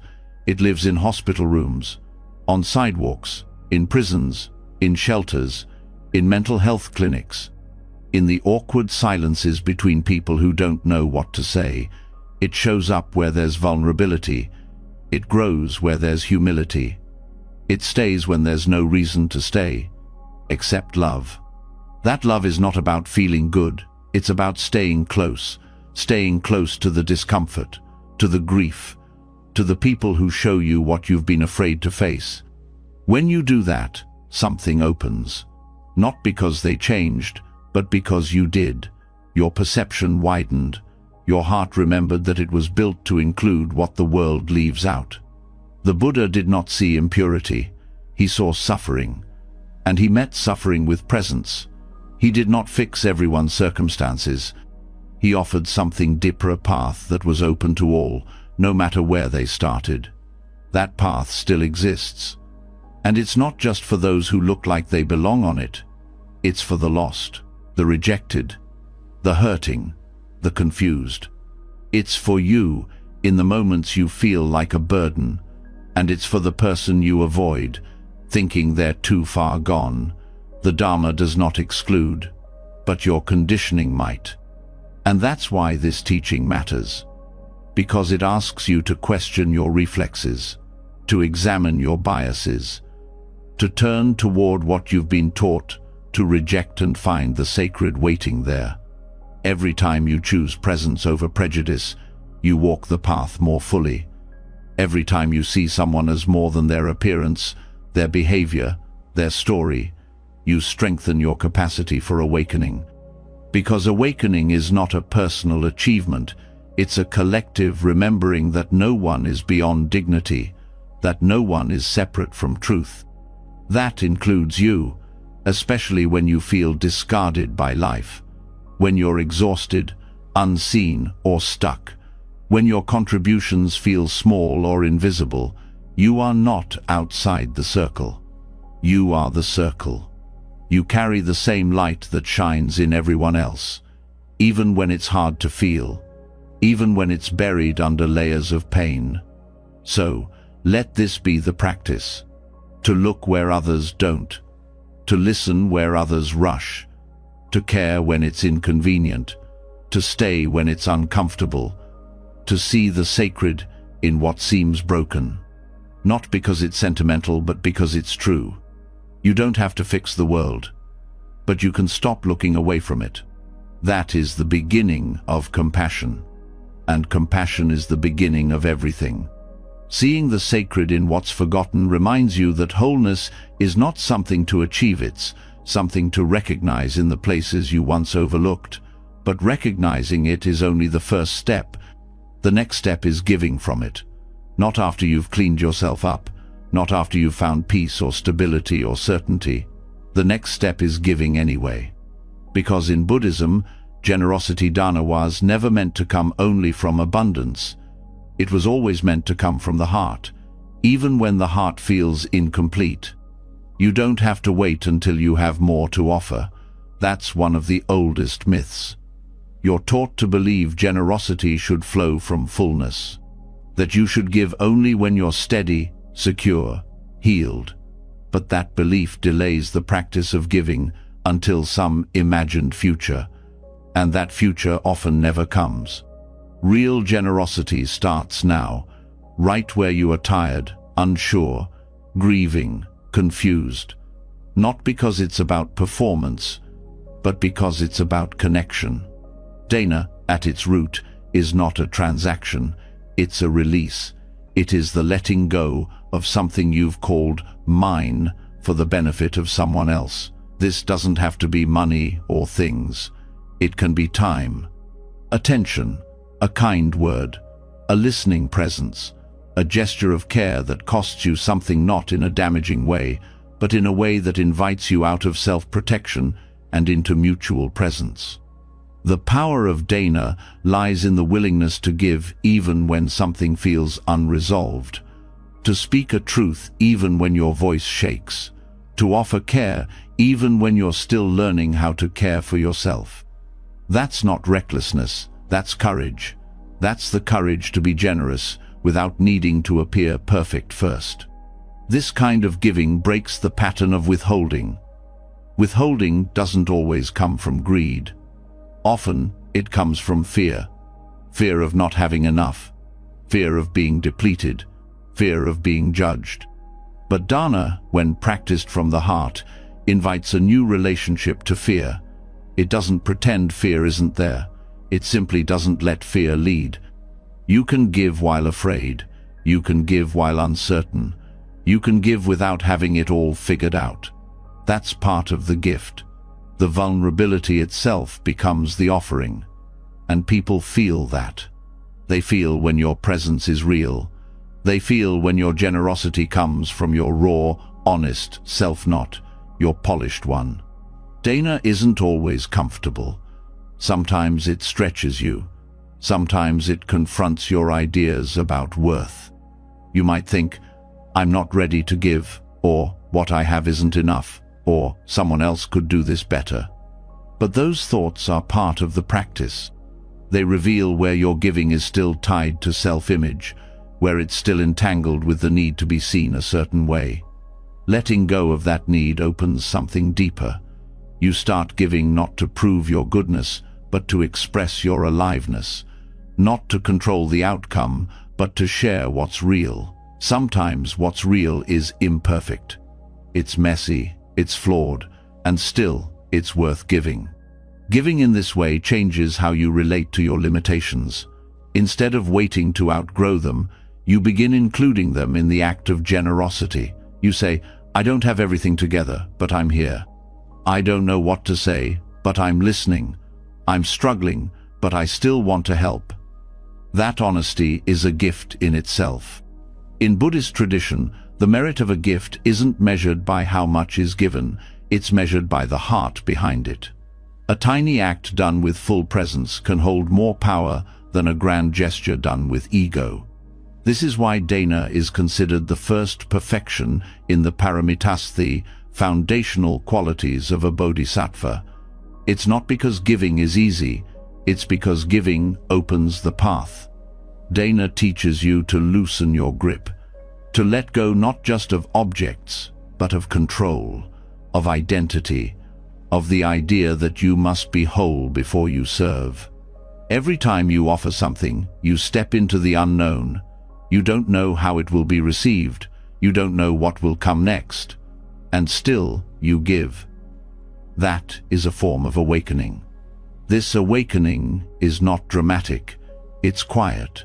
It lives in small moments, offering a seat, making a meal, checking in with someone even when you feel exhausted, speaking kindly when you don't have to. These moments matter, not because they fix anything, but because they keep the heart open. Generosity practiced in this way becomes a kind of meditation. It trains the mind to soften, to expand, to remember that connection matters more than self-image. You start noticing how often you want to retreat, how often you feel like withdrawing, not because you're selfish, but because you're afraid to be seen in your humanness. Dana asks you to show up anyway. This doesn't mean abandoning your boundaries. True giving includes self-respect. It knows when to say yes and when to rest. It knows that generosity without integrity becomes self-erasure. But it also knows that waiting to feel fully ready is often just resistance in disguise.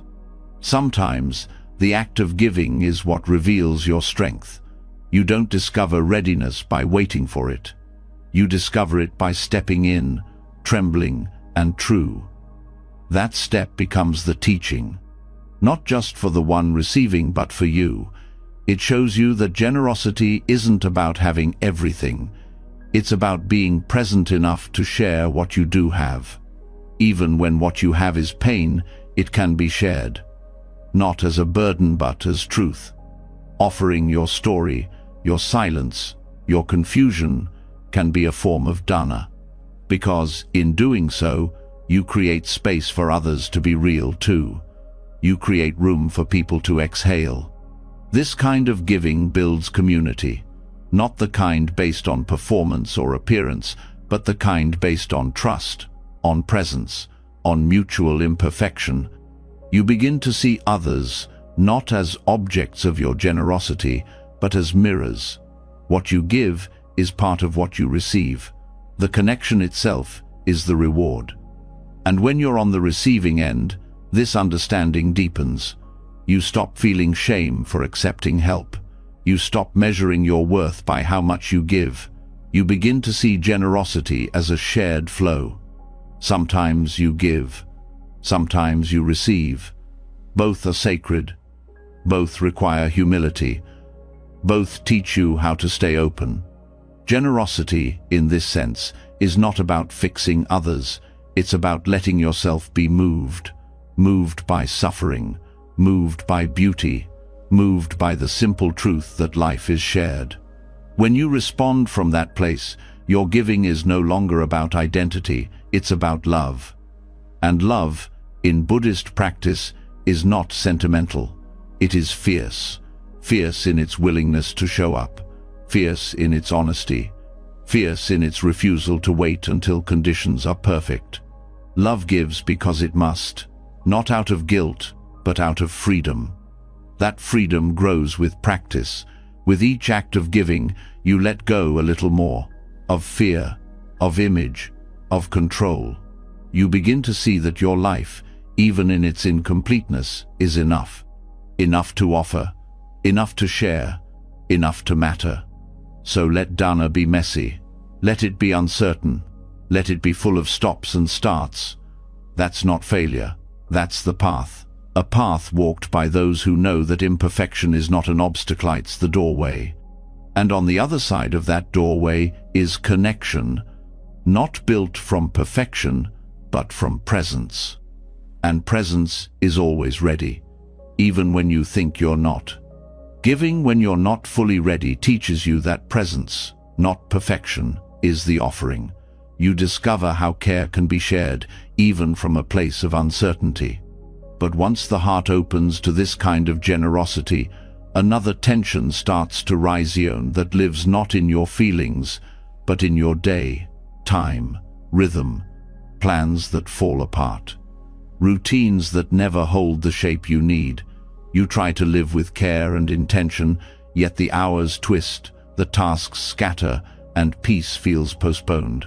The practice asks a new kind of surrender now.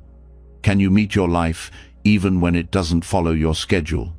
Zen points directly to this. It doesn't offer strategies to master time. It doesn't demand that every day be smooth. It asks a different question. What happens when your relationship with time is no longer based on control? What happens when the gaps, the breaks, the things you didn't finish or didn't start are allowed to be part of the path? So much of suffering comes not from what happens, but from the belief that it should have happened differently. You planned to wake early, but you didn't. You promised to stay present, but got distracted. You blocked out time to meditate, but the day unraveled. Each moment that diverges from the imagined structure becomes a reason to feel behind. And underneath that pressure lives a quiet story, that consistency equals worth, and routine equals virtue. Zen gently dissolves this belief. It does not glorify rigidity. It honors what's here. A key teaching in Zen is to be intimate with the moment.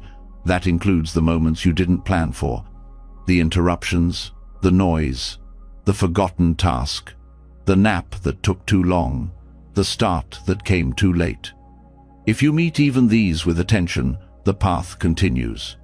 If you bring breath into the irregular rhythm, practice remains alive. This means your peace no longer depends on the shape of the day. It depends on how you show up inside it. The mind may say, I'm off track. But Zen asks, track compared to what? The concept of being behind is built on comparison.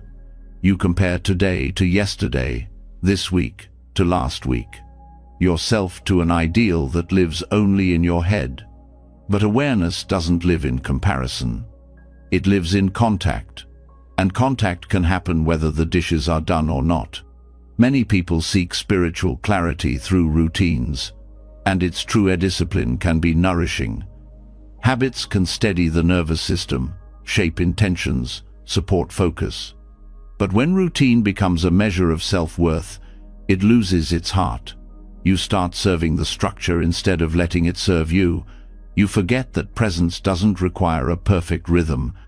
It just requires your attention. Irregularity is not failure. In fact, it may be the most honest expression of life. Seasons change, bodies shift, energy rises and falls. The breath is not even. The heart doesn't beat like a clock. When you expect your day to run like a machine, you reject the organic nature of existence. You turn yourself into a project instead of a person. Zen asks you to let the project drop. Letting it drop doesn't mean chaos. It means flexibility.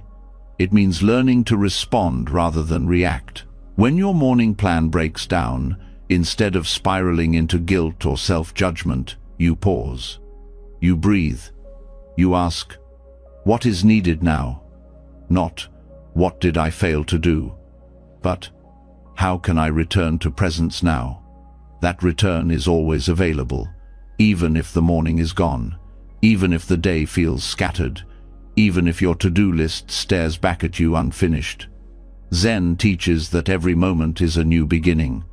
Every breath is the doorway back to now. You don't have to earn it. You don't have to catch up. You just have to come back. This shifts your relationship with time itself.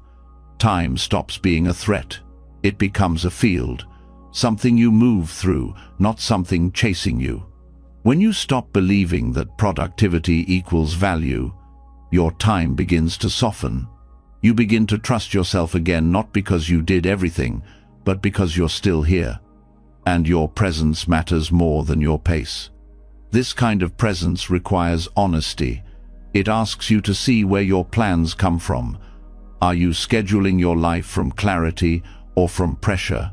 Are your routines rooted in care or fear of falling behind? Do you rest when your body asks, or only when the calendar permits? These questions don't demand blame. They invite reflection. Reflection opens the door to a different kind of discipline, one that listens, one that adjusts, one that includes the unexpected as part of the design. You begin to build your days around presence, not control, around care, not perfection. You stop punishing yourself for being human. Even in spiritual practice, the need to stay on track can become a trap.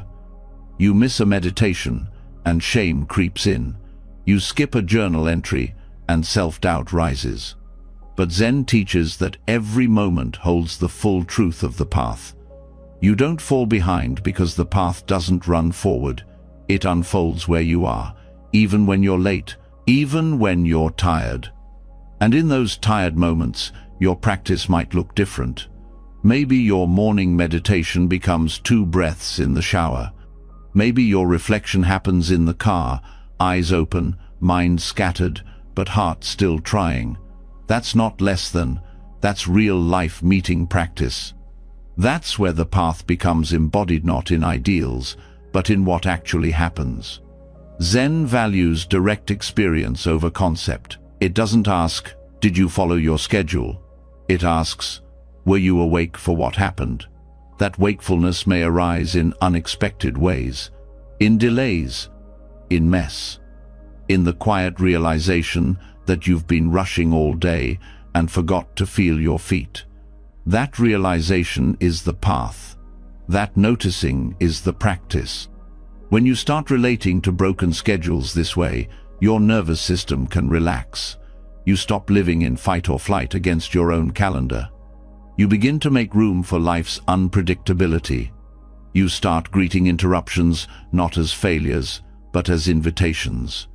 Not because they're convenient, but because they're honest. Honesty matters more than efficiency. It allows you to stop performing your life and start living it. It makes space for gentleness, for the truth that you're not a robot. That energy is finite. That moods change. That care sometimes takes longer than you expect, and that none of this disqualifies you from being present. Presence doesn't always look organized. Sometimes it looks like pausing in the middle of a mess and feeling your breath. Sometimes it looks like scrapping your plan because your heart needs something different. Sometimes it looks like canceling, slowing down, or saying no. These are not failures. They are practices in themselves. You also begin to relate to others differently. When your own relationship with time softens, so does your judgment of others who run late, change plans, or show up scattered. You start to see that everyone is carrying something. That punctuality doesn't equal goodness. That intention often matters more than execution. You offer others the grace you've started offering yourself. This grace creates space inside your day, space inside your body. You no longer cram every hour with obligation. You leave room for breathing, for mistakes, for nothing at all. That nothingness is sacred. Zen calls it mu emptiness, not absence, but possibility, the place where presence can rise. And from that presence, a new kind of rhythm begins to grow. Not one imposed from outside, but one felt from within. A rhythm that changes with your needs, that adapts to your body, your emotions, your environment. That holds structure without force. That makes room for the unexpected. You start living from that rhythm. You stop measuring success by how closely your day matched your plan. You begin to trust how it unfolded. That trust doesn't make you lazy. It makes you alive. It brings you into contact with the moment you're in, not the one you thought you should be having. Zen practice lives in these small shifts, in how you speak to yourself when the plan falls apart, in how you breathe when the delay comes, in how you return not to the schedule but to the truth. The truth that life is not a checklist, that presence is not a task, that awareness is not bound by time. You are allowed to live irregularly. You are allowed to move slowly. You are allowed to not finish everything. You are allowed to forget and begin again. The path does not close when you miss a step. It waits, quietly, kindly, for your return. And every return is sacred. Every moment of remembering is enough. Because this life, in all its unpredictability, is not something to manage. It is something to meet, fully, imperfectly. Now, when the rhythm breaks and the schedule dissolves, something else becomes visible, something deeper than structure, quieter than intention. In the gaps between plans and outcomes, there's a kind of silence. A space that doesn't demand you to catch up or do more. It simply allows. At first, it might feel like failure, but if you stay, you start to see it differently. This is not emptiness as absence. It is emptiness as openness. And in Buddhism, that openness holds everything, especially what you thought had no place. Emptiness shunyata is one of the most misunderstood teachings in the Dharma. It's not about nihilism or meaninglessness. It's not saying life is hollow or pointless. It's pointing to something else entirely. The insight that everything arises in dependence, without fixed identity, without solid core. Everything you experience, emotions, thoughts, bodies, identities, made of changing conditions. Nothing stands alone. Nothing is unchangeable. Nothing is stuck being only what it appears to be. This is not a rejection of reality. It's a clearer way of seeing it. Because when you believe that things have a fixed essence, you start clinging to them. You cling to your roles, to your ideas about how life should look, to your expectations of yourself and others. And when those expectations are not met, you suffer. Not just because things didn't go as planned, but because you thought they had to. Emptiness dissolves that. When you understand that there's no solid me that needs to be protected, perfected, or defended, the pressure softens. You don't disappear. You're still here, but the false layers fall away. The parts of the self that were tightly held begin to loosen. You're no longer defined by what you achieve or how well you follow a plan. You're no longer trapped in a permanent identity. You become fluid, responsive, open. And in that openness, imperfection is not a threat. It's just part of the appearance, just one of the changing conditions. A mistake is not a crack in who you are. It's a shift in the moment. An emotion is not a flaw in your nature. It's a movement within awareness. Everything becomes workable no because it's all pleasant, but because it's all held lightly. This lightness does not mean detachment in the cold sense. It means intimacy without clinging. It means being close to life, without being caught in it. It means seeing yourself and others not as fixed personalities, but as unfolding experiences. When you truly see emptiness, blame loses its meaning. There's no permanent self to insult. There's no failure that can define you. What happens, happens. And from that place, you respond instead of react. That response is not passive. It can be deeply engaged, but it's flexible. It doesn't carry the weight of proving who you are. It doesn't need to perfect everything to feel okay. It recognizes that whatever is arising, joy, fear, chaos, peace, is part of the dance. Not a problem to fix, but a wave to meet. Emptiness also allows space for others to be fully human. When you stop expecting yourself to be consistent and flawless, you stop demanding that from people around you. You no longer freeze others in old roles. You stop needing them to always behave a certain way to match your comfort. You begin to see that they, too, are not solid. They are in motion. They are doing what they can, shaped by conditions you may never fully understand. That kind of seeing is compassionate. It doesn't mean you excuse harm. It doesn't mean you ignore truth. But you stop personalizing every disappointment. You stop making everything about you. You begin to breathe around conflict, because you see it for what it is: temporary, conditioned, empty of inherent identity. This view doesn't make pain disappear, but it removes the extra layers, the interpretations, the judgments, the stories that make pain heavier than it needs to be. When sadness arises, you let it. You don't have to label yourself as broken. When anger flares, you don't collapse into guilt. You feel it move, without gripping it or pushing it away. The experience doesn't stick to a fixed self, because that self is no longer your reference point. Without a reference point, you begin to trust the moment more than the mind's version of it. You stop needing things to go a certain way. You start meeting what's here, fully, gently, with room to change. And this is where the teaching becomes most alive. Because when there's room, everything can shift. Even the parts of you that seem stuck forever. You may have lived with a story of being too emotional, too scattered, too anxious.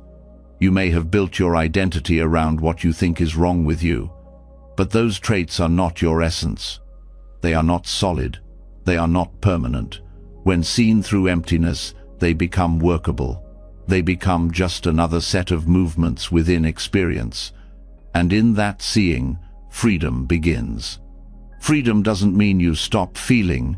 It means you stop identifying with every feeling. You stop assuming that what you feel is proof of who you are. You can be angry without being an angry person. You can be sad without being a failure. You can miss the mark without becoming the mistake. This kind of inner spaciousness is healing, not because it erases pain, but because it no longer traps you in it. You begin to act with more ease. You begin to make choices not from fear, but from connection. You start letting go of the need to define yourself with precision. You stop needing to be good enough all the time. You start living. Living from emptiness is not empty. It's full of possibility. When you're no longer bound by rigid ideas of who you must be, you have room to grow, to change, to meet each day without dragging all your old identities into it. You become curious. You begin to relate to yourself as a process, not a product, a living question, not a fixed answer. This view changes your relationship to time. You stop trying to outrun the past. You stop fearing the future. You begin meeting each moment as it comes, with the understanding that it too is not fixed. What's painful now may ease. What feels stuck now may shift. You don't need to force it. You just need to stay present with it. That presence creates the conditions for movement. Movement arises naturally when there is space. That's what emptiness offers. It's not a void. It's a release from tightness, from pressure, from having to get it right all the time. It welcomes your flaws because it doesn't see them as wrong. It sees them as part of the unfolding. It gives them room to breathe. And in that breathing, something softens. That softness makes transformation possible, not because you finally fixed yourself, but because you stopped holding so tightly. You stopped clutching your identity. You stopped resisting what wanted to move. The practice became less about improvement and more about allowing. And through allowing, things began to shift. Even relationships benefit from this. When you stop needing others to validate your worth, you can love more freely. You don't perform. You don't cling. You don't fear their imperfections because you're no longer terrified of your own. You can be honest. You can listen. You can forgive more easily, not because you forget, but because you understand. Understanding deepens as you practice. Emptiness is not a theory to memorize. It's a way of being that grows with time. At first, it may sound abstract, but slowly, through daily life, it becomes tangible. You notice it when you stop reacting so quickly, when you stop needing to win an argument, when you notice a thought and let it pass, when you feel pain but don't collapse into it. Each of these moments reveals the freedom that comes from non-grasping. And this non-grasping isn't passive, it's awake, it's grounded. It knows when to act, when to rest, when to speak, when to listen. It knows that because it's not trapped in identity. It's not clouded by the fear of being wrong. It responds instead of defends. It adapts instead of controls. Adaptability is a mark of freedom. When you no longer need to preserve an image of perfection, you can meet what arises without fear of losing yourself. Because you're no longer holding on to a fixed self. You're letting go. And in that letting go, you find yourself not in a new image but in the space that holds all images. That space is not something far away. It's right here, between the breath and the thought, between the action and the impulse. In the pause before the story begins. That's where emptiness lives, not as nothing, but as openness, as the ground that lets everything come and go without getting stuck. When you trust that ground, you no longer need to be perfect. You no longer need to prove your worth. You simply show up. You stay present. You move with what's true. And that movement becomes your practice. A practice that doesn't fear flaws. A life that doesn't require fixing. A presence that doesn't demand performance. Just breath, just awareness, just now. And in that now, everything belongs. When you no longer hold yourself together with perfection, something essential becomes clear. Presence is not built in flawless conditions. It arises from how you meet reality exactly as it is. And this is never more obvious than when you sit down to meditate. You want peace, but the mind resists. You want stillness, but thoughts multiply. You want focus, but instead you're replaying conversations, making plans, or wondering if you're doing it wrong. This isn't a failure, it's the very heart of the path.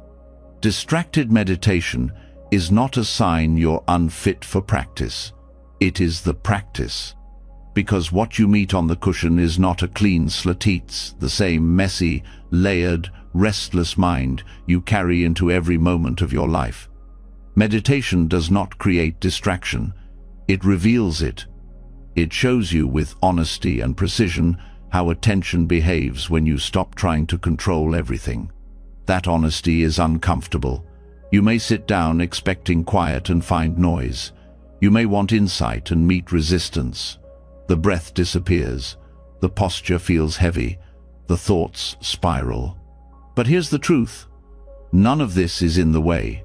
This is the way. Every time you notice distraction, you're waking up. Every time you remember the breath after forgetting, the path continues. The value of meditation is not found in constant concentration. It's found in the returning. The return is the heartbeat of practice. That gentle redirection, that moment of, oh, I've wandered, without judgment, without shame, just a breath, and back. You do this not once, but again and again. Sometimes it feels like you're starting over every few seconds. That's not failure. That's repetition. And repetition is how the mind learns to soften. This repetition trains a new kind of awareness that stays close to experience without forcing it to change. You stop waiting for the perfect session. You start meeting the session you're actually in. And in doing so, you meet yourself. Not the version you wish you were, but the version that's here, thinking and breathing and trying. Trying is sacred, even when it's clumsy, even when it's full of doubt. Meditation is not about perfect stillness, it's about honest attention. And honest attention often includes noise. It includes the mental chatter, the emotional tension, the body's fidgeting, the pull to check the time. These aren't barriers. They are invitations to see how the mind works when you stop distracting it from itself. This seeing is what builds wisdom, because once you recognize how thoughts arise, how they pull you in, how quickly you believe them, you begin to loosen your grip, not by force, but by familiarity. Thoughts stop being commands. They become experiences. They arise, stay for a bit, and pass. The same with feelings. The same with cravings. You start to see their shape, and you realize you don't have to follow everyone. But that recognition comes only through practice, and not just the peaceful kind, the distracted kind, the impatient kind, the sessions where everything feels off. These are the ones that build resilience. They teach you how to stay, not because staying feels good, but because staying reveals something deeper than comfort presence. Presence doesn't mean perfect focus. It means being real. It means including what's happening without turning away. So, if your mind is noisy, be with that. If your body is restless, notice it. If your emotions are raw, feel them. Not to fix, but to witness. To let the mess exist without making it wrong. This witnessing changes your nervous system.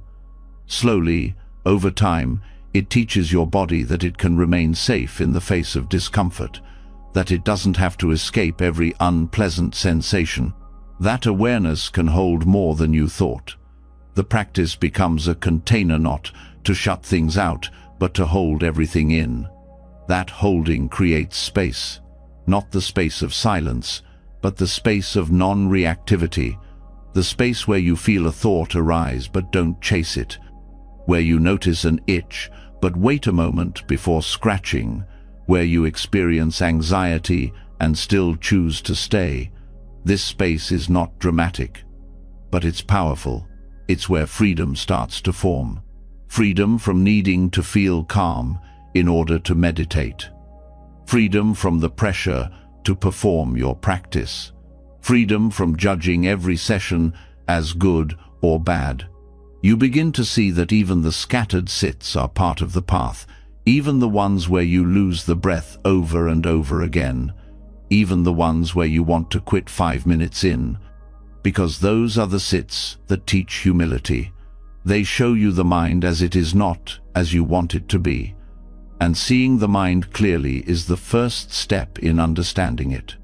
You stop trying to force discipline and start cultivating compassion.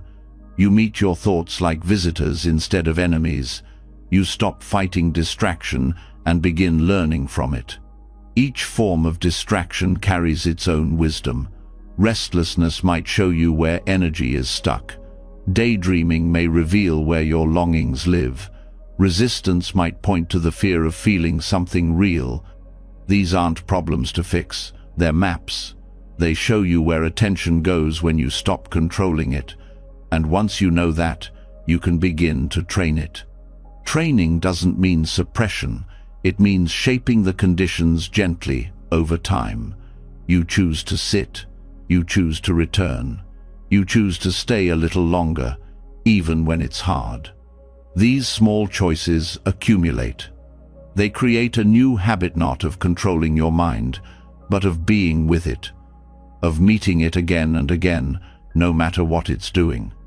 Over time, you begin to notice patterns, how the same thoughts visit every day, how certain postures stir certain emotions, how your mind tightens in specific ways. This familiarity deepens your relationship with yourself.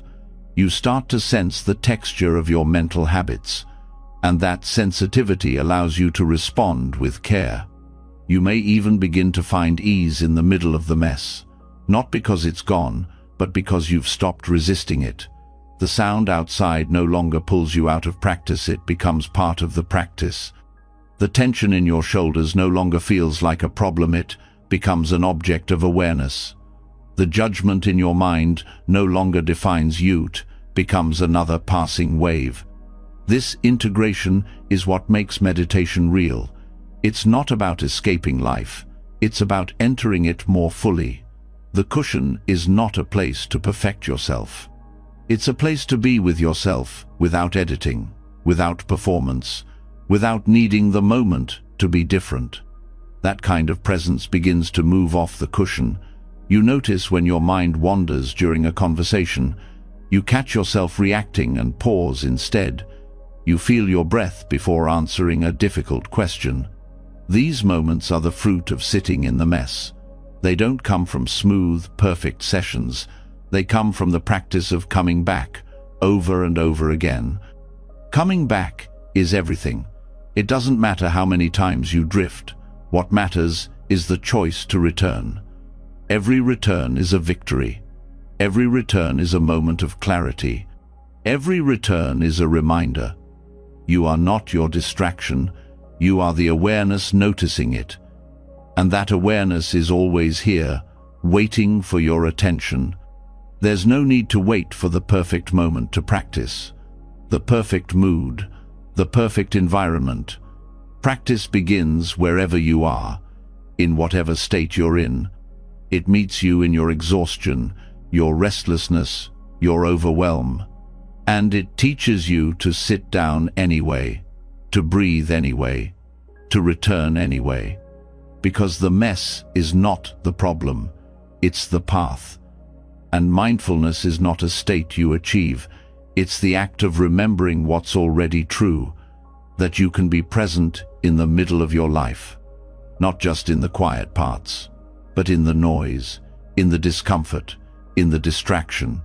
That's where real meditation lives, not in silence, but in staying, not in stillness, but in return. And in that return, again and again, the practice becomes yours, not as an escape, but as a way to live. Sitting with the mess reveals something quietly profound. You were never the only one struggling to stay present. Everyone's mind wanders. Everyone forgets. Everyone returns. But often, that truth is hidden behind silence, behind effort, behind the unspoken wish to seem composed, collected, focused. The deeper realization isn't just that your practice includes distraction, it's that so does theirs. And once this truth is seen clearly, something larger comes into view. The spiritual path is not walked alone, and it is not always walked in sync. Community Sangha is one of the three jewels of Buddhism. It's held up as essential, as sacred, as support for the path. But what's often left unsaid is how complex that support can be. The Sangha, like the self, is never perfect.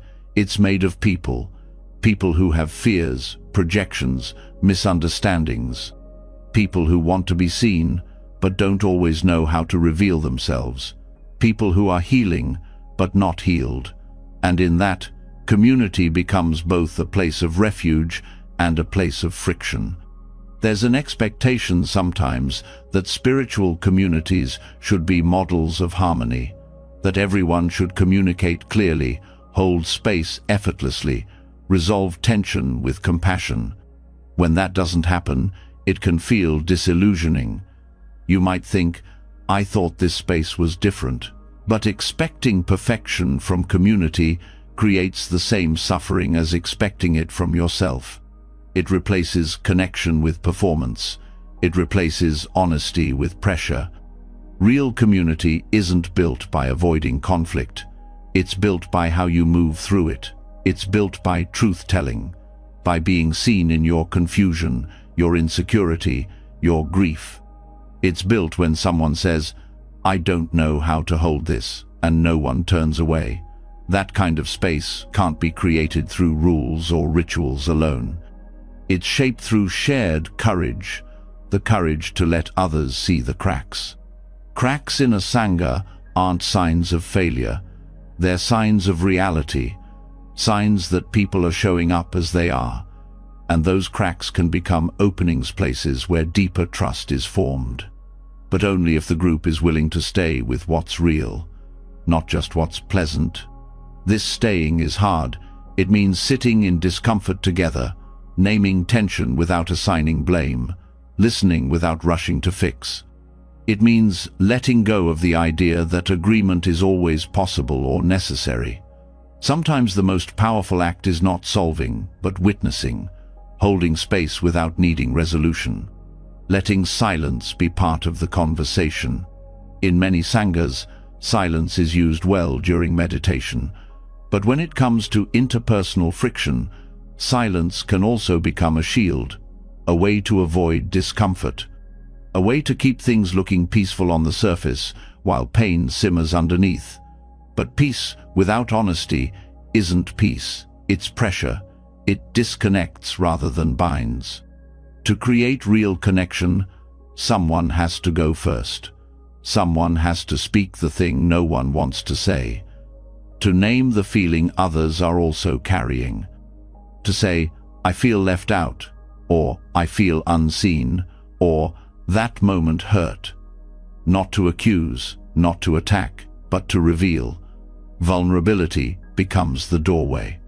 When it's walked through with care, it invites others to meet you there. And when that invitation is accepted, something shifts. People stop holding their breath. They stop pretending.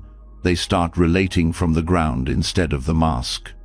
And that ground, however, Shakis, where true Sangha is built. Not through shared perfection, but through mutual imperfection. This kind of connection does not require agreement. It requires presence. It requires the willingness to stay open even when emotions run high. It requires the humility to say, "I might be wrong, but this is what I feel," and the generosity to say, "You don't need to be perfect for me to care about you." The teachings support this. The Buddha said the Sangha should be a field of merit, not because everyone behaves ideally, but because the intention is rooted in truth. Even monastics had conflict. Even long-time practitioners struggled with pride, jealousy, doubt. But what made the community strong was not the absence of these things. It was the ability to stay in relationship with them. Relationship means recognizing that every person brings their own history into the room, their own conditioning, their own triggers. What looks like overreaction may be an old wound. What sounds like detachment may be self-protection. When these things are left unspoken, the community stays shallow. When they're named with compassion, it deepens. Depth in Sangha doesn't mean constant emotional processing. It means creating a space where truth is not feared, where silence is not used to suppress, but to support, where listening isn't just polite, but sincere, where no one is trying to be the most awakened person in the room. When people stop trying to perform insight, vulnerability becomes safer. The competition fades. The mask of constant composure softens. People begin to speak in real voices. They laugh without needing it to be mindful. They cry without apologizing. They support one another, not because it looks good, but because they care. Care is what keeps Sangha alive. Not structure, not agreement, not uniformity, just care. And care is messy. It means holding someone in their uncertainty. It means making room for tension without trying to erase it. It means letting the community evolve, not into something smoother, but into something more real. And sometimes, real includes rupture. Sometimes people leave. Sometimes the bond breaks. Sometimes someone says something that can't be easily taken back. These moments hurt. They challenge your ideas of spiritual space, but they are part of the path. Not because the pain is ideal, but because healing it requires honesty, humility, and love. Forgiveness becomes part of the practice, not just for others, but for yourself. You forgive yourself for missing the mark, for speaking out of turn, for needing more than you thought you should. You forgive others for not reading your mind, for not being more skillful, for carrying their own weight. Forgiveness doesn't erase responsibility, it rehumanizes it. Humanness is what makes community sacred. Not wisdom alone, not experience, but the willingness to sit in a room together and say, "This is who I am, and I'm still learning." That humility opens hearts. It invites trust. It tells people they don't have to be anywhere but here. Here, with the crack in the circle. Here, with the unresolved question. Here, with the tension that hasn't softened yet.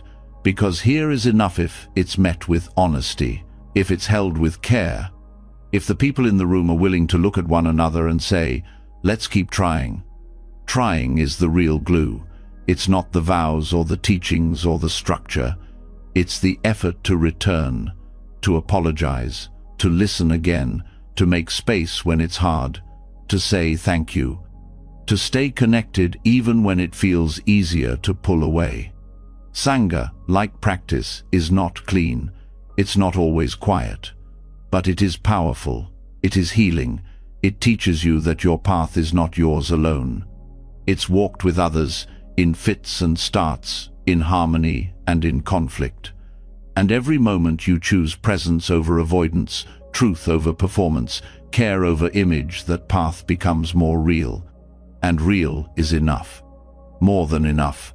Because in real, there is room for everyone. Real community is built not from polished truths, but from the willingness to stay open even when things feel unresolved. That same willingness lives in the teachings themselves. Not all Buddhist texts are complete. Not every sutra arrives with a neat conclusion or clear instruction. Some are fragmented. Some are apocryphal. Some end mid-thought. And rather than being flaws, these gaps carry their own wisdom. They show us that truth is not always something to finish. Sometimes it's something to live into. The idea that wisdom must be polished is a habit of the modern mind. We look for systems that are tidy, teachings that are definitive, answers that explain everything. But the Dharma never promised to be that. The Dharma promised to point. And many of its most powerful teachings do not wrap things up. They leave space. They invite reflection. They trust your experience to complete the sentence. In Buddhist history, some texts were lost, others altered, others deliberately left incomplete. There are sutras that begin but never end, dialogues that fade mid-conversation, teachings that leave key terms undefined. Some of these texts were passed down through oral tradition and evolved as they moved. Others were discovered in pieces, preserved by time and sand, rediscovered centuries later with missing lines and open meanings. And yet, they're still studied, still respected, still included in the path. Why? Because what matters is not the finish. What matters is the invitation. An unfinished sutra doesn't ask you to memorize it. It asks you to keep listening, to explore the silence after the last word, to see that your life is part of the continuation. That truth is not static, it's unfolding. This unfolding mirrors your own practice. Your insight doesn't arrive all at once. Your growth doesn't follow a clean arc. There are gaps, there are pauses, there are chapters that don't yet make sense. And that doesn't make your path broken. It makes it alive. Just like the sutras, you are not finished, and you don't need to be. Many of the earliest Mahayana texts were written to challenge fixed interpretations. They weren't just teachings, they were questions. They took earlier forms of the Dharma and opened them wider. They introduced paradox, poetic language, contradiction. The Heart Sutra says, form is emptiness, emptiness is form, and then stops short of defining what that actually means. It doesn't explain the mystery. It hands it to you. That handing is an act of trust. It trusts your capacity to sit with the incomplete, to feel your way through meaning rather than rush to grasp it. That's a different kind of learning. It's not about collecting knowledge. It's about transforming perception. And transformation doesn't happen in the mind alone. It happens through experience, over time, often through confusion. Confusion is not a problem in this tradition. It's a stage, a place where certainty dissolves and new insight can arise. An unfinished teaching lets you stay in that space. It doesn't rush to resolve. It doesn't smooth out the tension. It lets you wrestle, reflect, explore, and in doing so, it meets you where you are not where you're supposed to be. That's why some teachers deliberately speak in riddles, why koans are left unanswered, why some texts contradict themselves on purpose. Because the goal is not to hand you a perfect system. The goal is to shake loose your attachment to fixed views, to help you see that even the teachings themselves are not ultimate truths. They are skillful Minsu Paya pointers toward something you must taste directly. Even the Buddha said this. He described his teachings as a raft, meant to help you cross the river, not to be carried forever. If the raft itself becomes a burden, it no longer serves. The same applies to the sutras. They are tools, not trophies, not prisons of philosophy, just words, pointing beyond themselves. And sometimes, words stop. That stopping is not a failure. It's a doorway. The gaps in a text are the places where your own awareness is invited to enter. You're asked not just to listen, but to participate, to complete the thought with your living, to carry the teaching into the parts of your life where words don't reach. This participation is what makes the Dharma a living path. It's not preserved in stone. It's not fixed in time. It evolves. It adapts. It finds voice in new languages, new cultures, new forms. It welcomes reinterpretation, and each reinterpretation brings something fresh, not because the old teachings were wrong, but because truth keeps expressing itself through new conditions. So when you read a sutra and feel confused, that confusion is part of the path. When you encounter a gap in the teaching and feel disoriented, that disorientation is the beginning of insight. It's a reminder that the Dharma is not about answers. It's about awareness. And awareness does not demand that everything be complete. It doesn't need closure to be steady. It can rest in openness. It can stay present in the middle of a sentence. It can hold silence without rushing to fill it. This is where the perfection of the incomplete becomes clear. The teachings that leave room are the ones that stay alive in you. They ask questions long after the page is turned. They echo in your daily choices. They grow as you grow. They do not age, because they are not locked in form. When a text ends abruptly or leaves a phrase unexplained, it mirrors your own inner work. Your story too is unfinished. Your healing, your understanding, your letting go, all moves in spirals, not straight lines. The incomplete sutra teaches you to stay with that process, to not rush it, to not force clarity where there is none yet. It also teaches humility. You stop expecting to master the teachings. You start realizing that the teachings are mastering you through repetition, through doubt, through continued return. You start to feel reverence not for perfect knowledge, but for the willingness to keep looking, to keep learning, to let the teachings change shape as your life changes shape. This kind of humility also changes how you relate to others. You stop needing people to speak clearly all the time. You stop demanding resolution from every conversation. You allow pauses. You hold space for contradiction. You stop needing to explain everything. You let silence be part of relationship, part of intimacy, part of trust. Trust grows in the space between answers. When someone says, "I don't know," and you stay with them anyway. When a question lingers, and you don't rush to solve it. When you let others be a work in progress, just like the texts, just like you. And this shared imperfection creates deeper belonging, because it removes the pressure to perform insight. It invites everyone to bring their unfinished questions, their half-formed thoughts, their uncertain steps. And that kind of community is powerful. It's real. It's grounded in practice, not pretense. The unfinished sutra becomes a metaphor for how we hold all things: our lives, our work, our healing, our love. We stop asking for finality. We start allowing mystery. We learn to carry the question with care, to live inside the unfolding, to let truth arrive in its own time. And in this arrival, the heart softens. It doesn't need to be right. It doesn't need to know. It just needs to be here, awake, willing to read a sentence that doesn't end and stay with what follows, willing to receive a teaching without holding it too tightly, willing to live a life that is not tidy but true, because the truth doesn't always come in full paragraphs.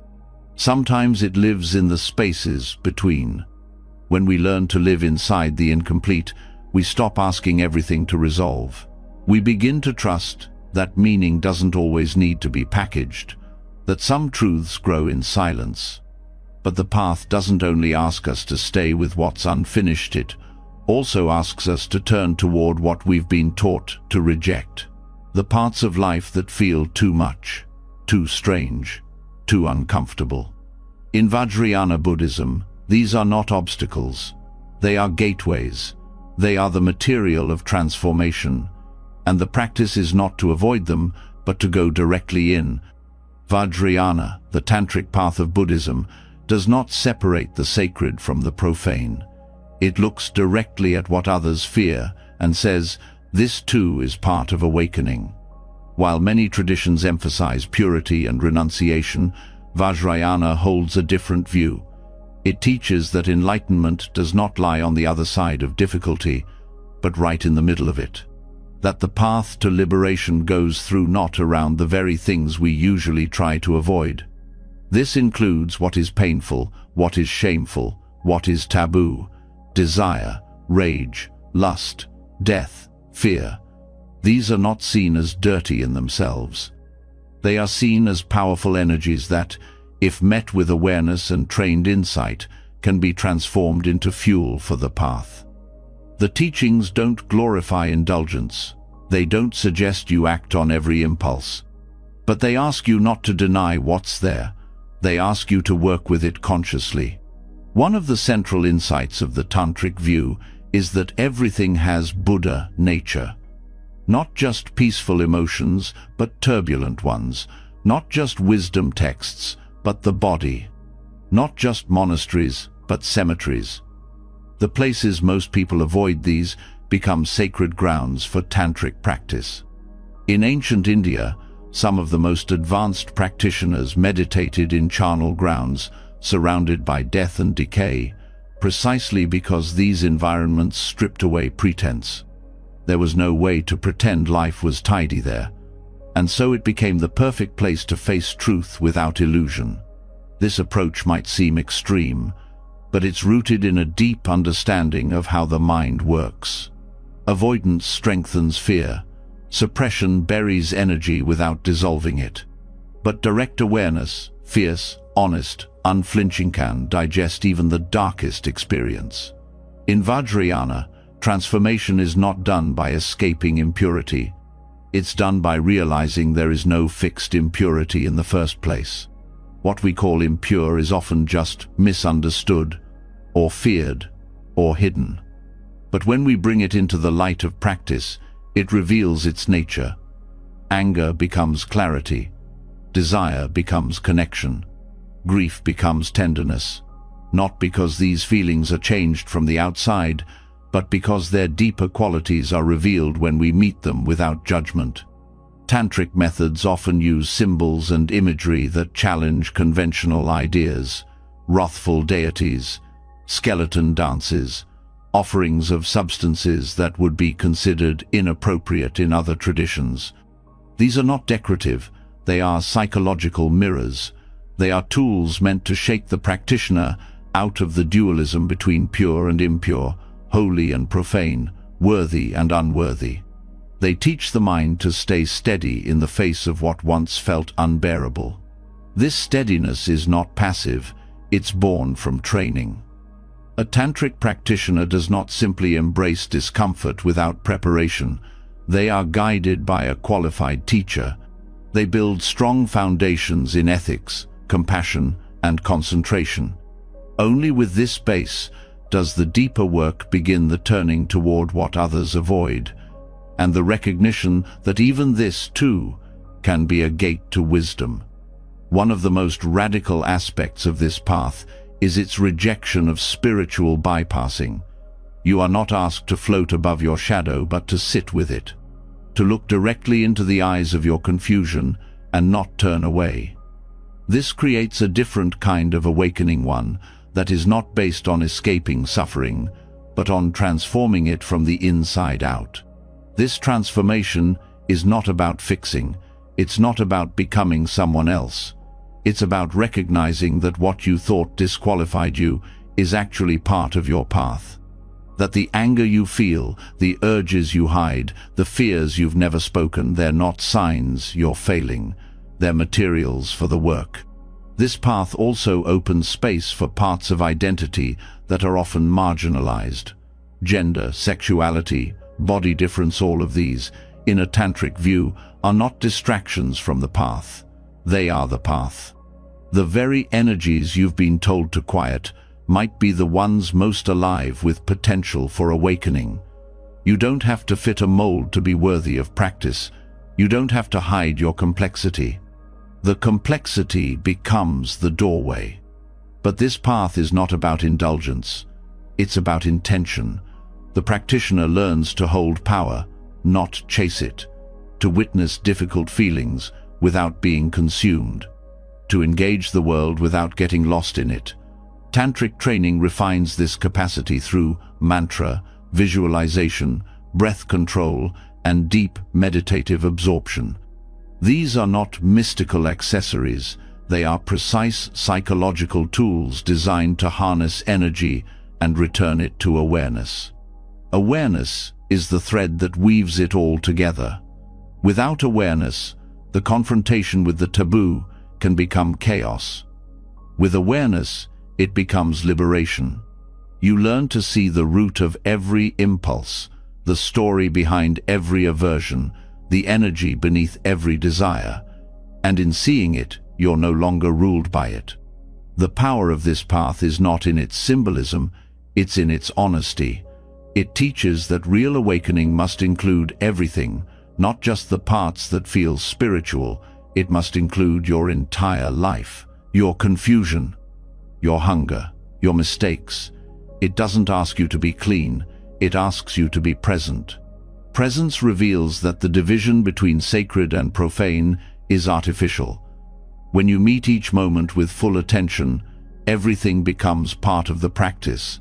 Eating, arguing, crying, laughing, sex, silence. There is no moment outside the path, no experience too dark, no emotion too wild. This has profound implications for how you relate to your own healing.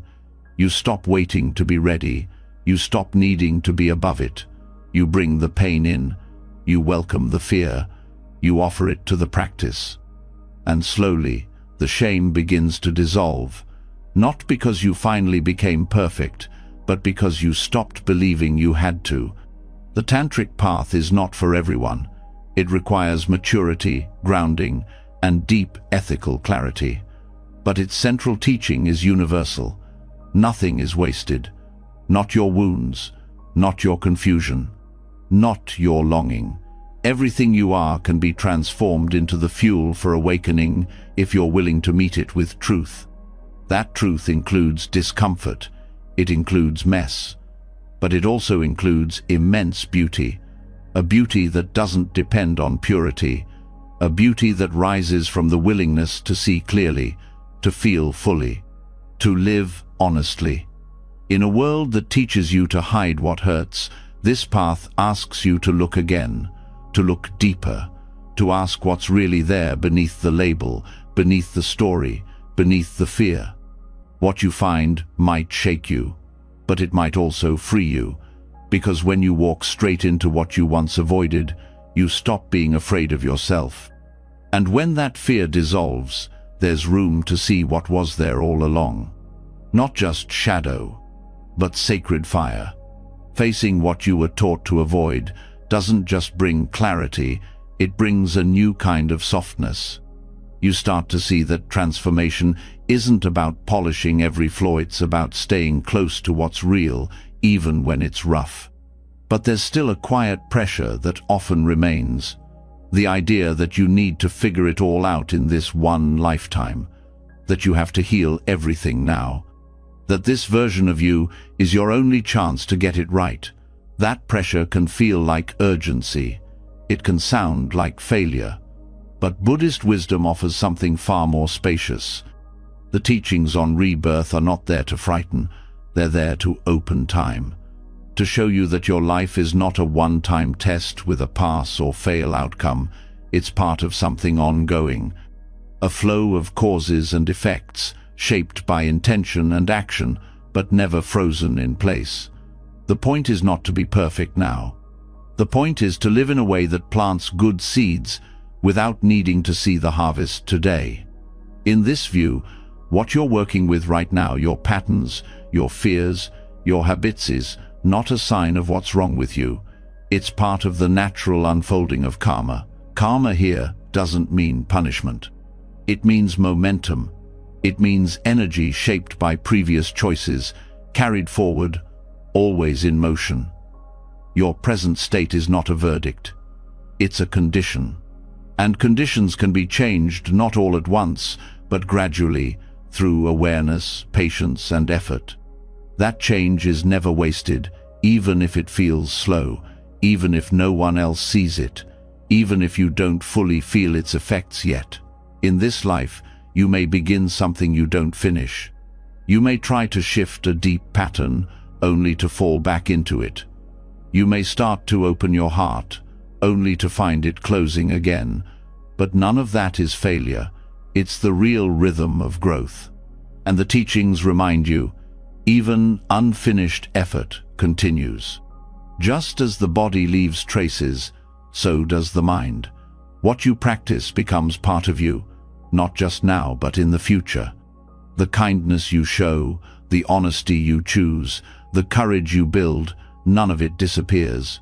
It shapes the stream of your being. It influences how future moments will unfold, whether in this life or beyond. That's why practice matters, not because it fixes everything instantly, but because it moves the momentum in a wiser direction. When you look at life through this lens, urgency dissolves. You stop treating your growth as a crisis. You stop measuring your worth by how much you've accomplished by a certain age. You begin to trust slow change. You begin to forgive incompletion. You begin to see that everything done with sincerity has value, even if it's not tidy. This view also brings relief. It reminds you that being human includes struggle, that there's no spiritual timeline you're falling behind on, that others are also moving through their own cycles, some fast, some slow, some visible, some hidden. Comparison begins to fall away. You stop asking, "Why am I not further along?" and start asking, "What can I tend to right now?" Right now is all that matters, not because it's all you'll ever have, but because it's the only place where anything can be done. The past can't be erased. The future can't be controlled. But this moment can be met with care. That care plants seeds. Some will grow quickly. Others will take years, maybe longer, but they grow. Rebirth is not only a teaching about lifetimes, it's also a metaphor for how change works inside you. Every moment you bring attention to something painful and meet it with compassion, that's a kind of rebirth. Every time you choose to pause instead of react, That's a new beginning. Every time you see something clearly that used to be automatic, the old self dissolves and something new appears. These small deaths and renewals happen all the time. You don't need to wait for another life to experience them. That means you don't need to panic when old patterns show up. You don't need to interpret difficulty as regression. You're not meant to move in a straight line. Some growth looks like stillness. Some clarity looks like confusion. What matters is not what it looks like. What matters is how you relate to it. Relating wisely means letting go of the idea that success is about completion. It means learning to walk even when you can't see the finish. It means trusting that the effort itself is enough. That showing up again and again, even with doubt, is an offering to the path. And offerings are never wasted. This perspective also helps soften your view of others. When you stop needing to be complete, you stop expecting others to be. You let people be in process. You let them have their patterns, their delays, their confusion. You don't excuse harm, but you stop needing everyone to meet your timeline. You start seeing others not as fixed identities, but as streams flowing through conditions, influenced by karma, always changing. That doesn't make you passive. It makes you humble. It reminds you that transformation takes time, and time itself is not linear. Someone may look stuck on the outside, but be undergoing deep internal change. Someone may seem peaceful, but be in the middle of something they haven't yet found language for. You begin to approach others with more gentleness, more patience, more space. Space is the fruit of this teaching.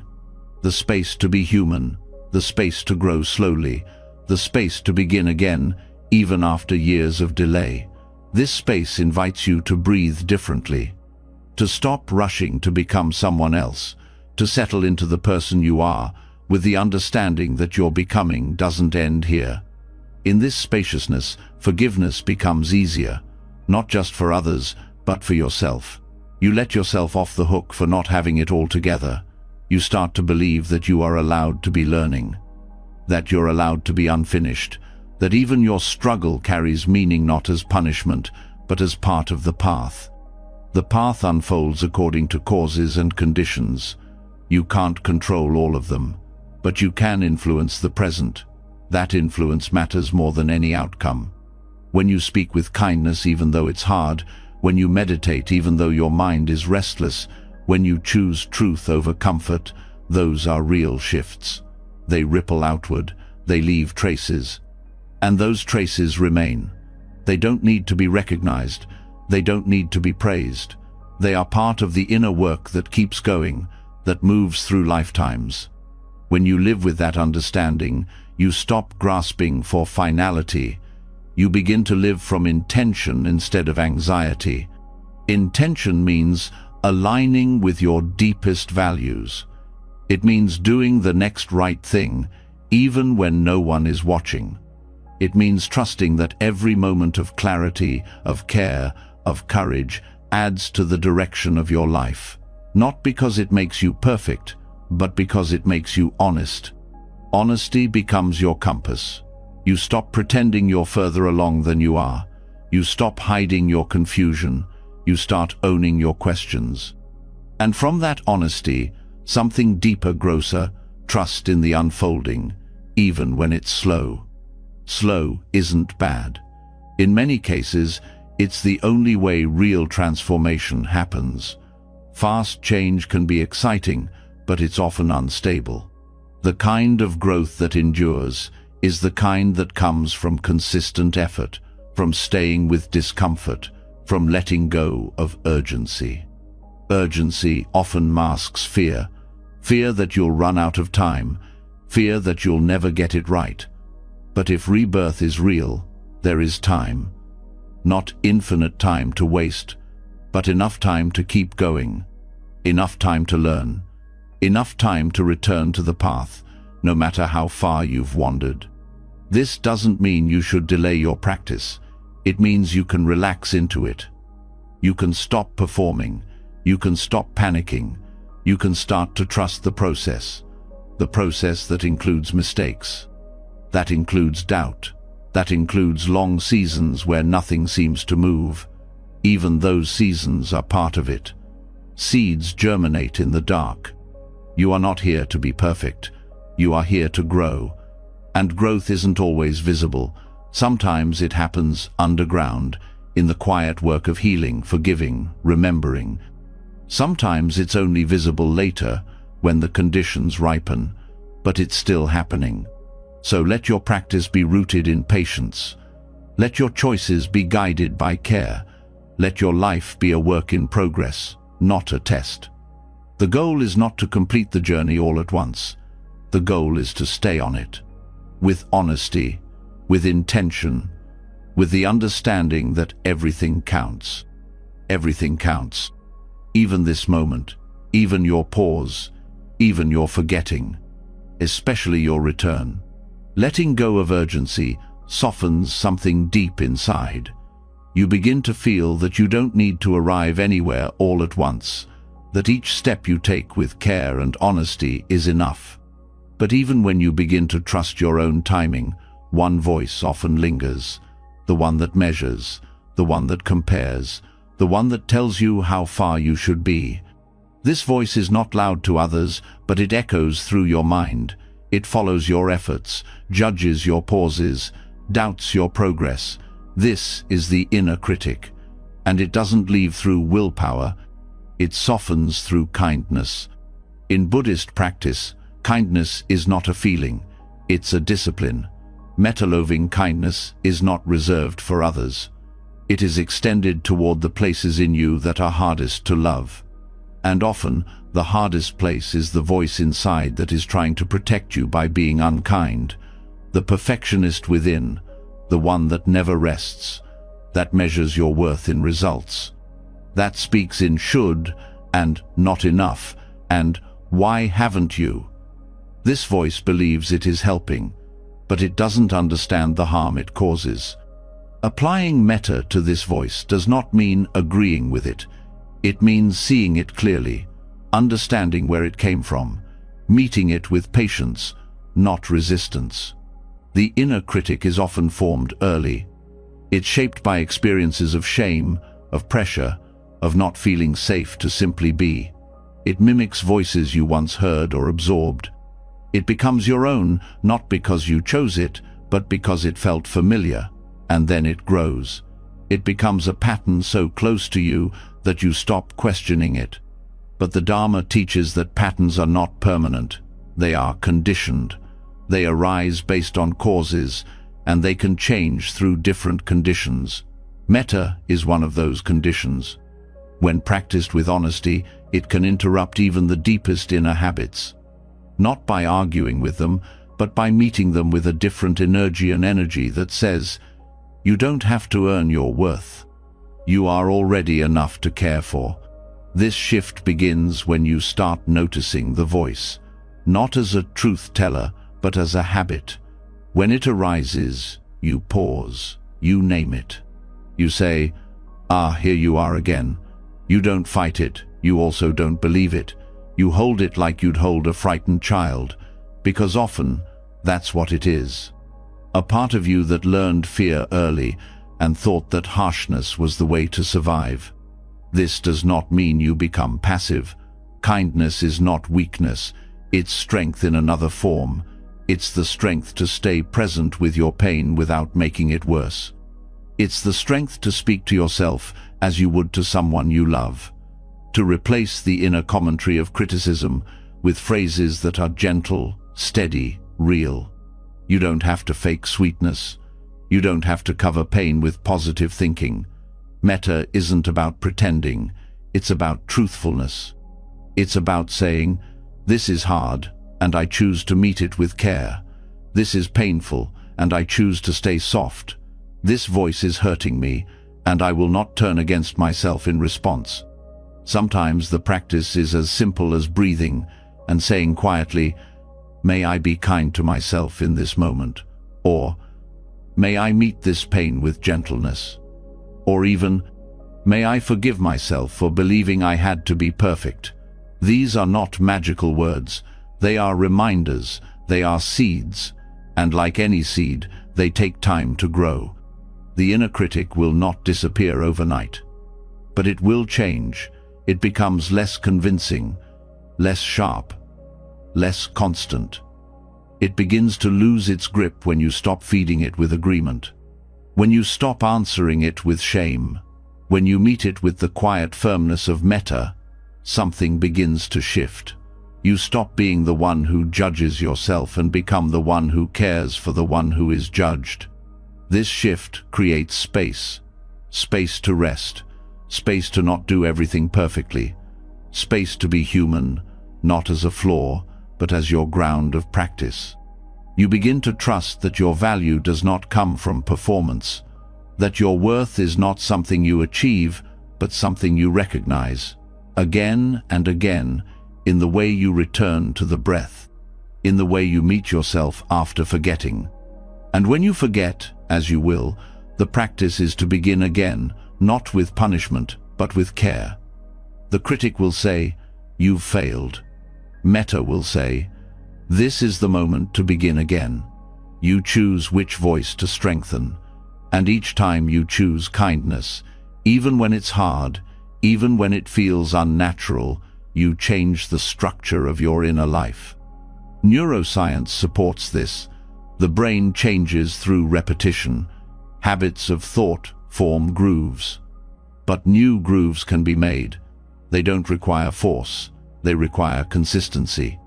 Each time you pause the critic and bring in kindness, you form a new connection. Over time, the new path becomes clearer. The old voice becomes background, still present, but no longer in control.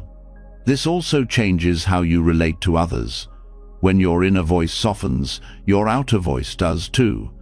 You stop demanding perfection in others because you no longer require it from yourself. You become more forgiving, more present, more able to see others as works in progress, just like you. And this softens community. It builds trust. It invites deeper connection. Metta is not always comfortable. It brings you face to face with the ways you've hurt yourself, with the things you've believed, with the things you've said to yourself in secret. But that discomfort is part of the healing.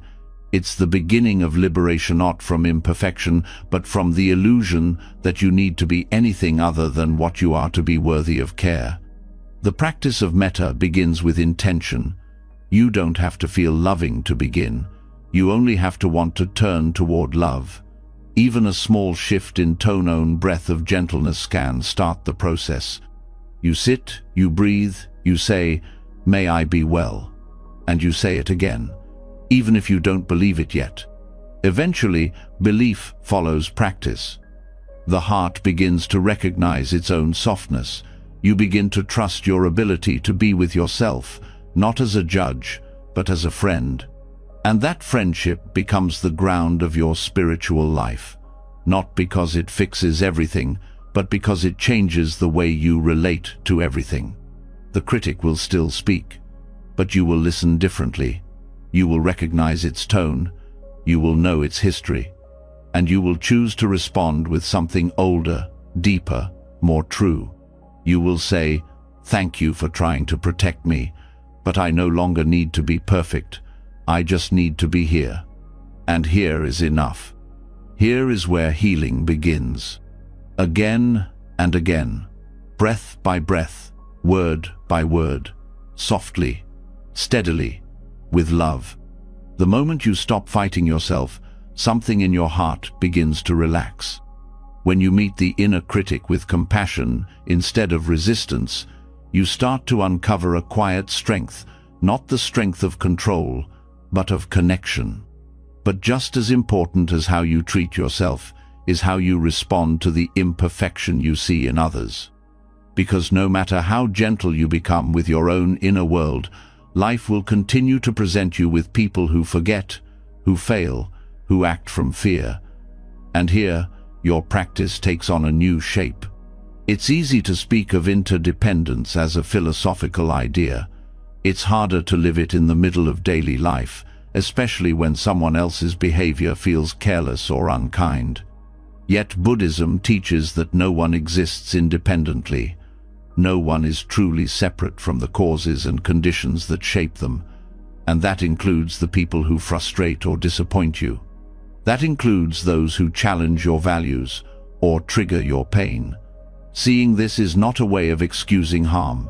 It's a path to understanding and ultimately to liberation. When you look at someone else's imperfection, your mind often wants to categorize, to judge, to explain, to assign value. But behind that urge is a deeper process, a subtle attempt to reinforce a separate self. By making someone else wrong, you unconsciously affirm a position.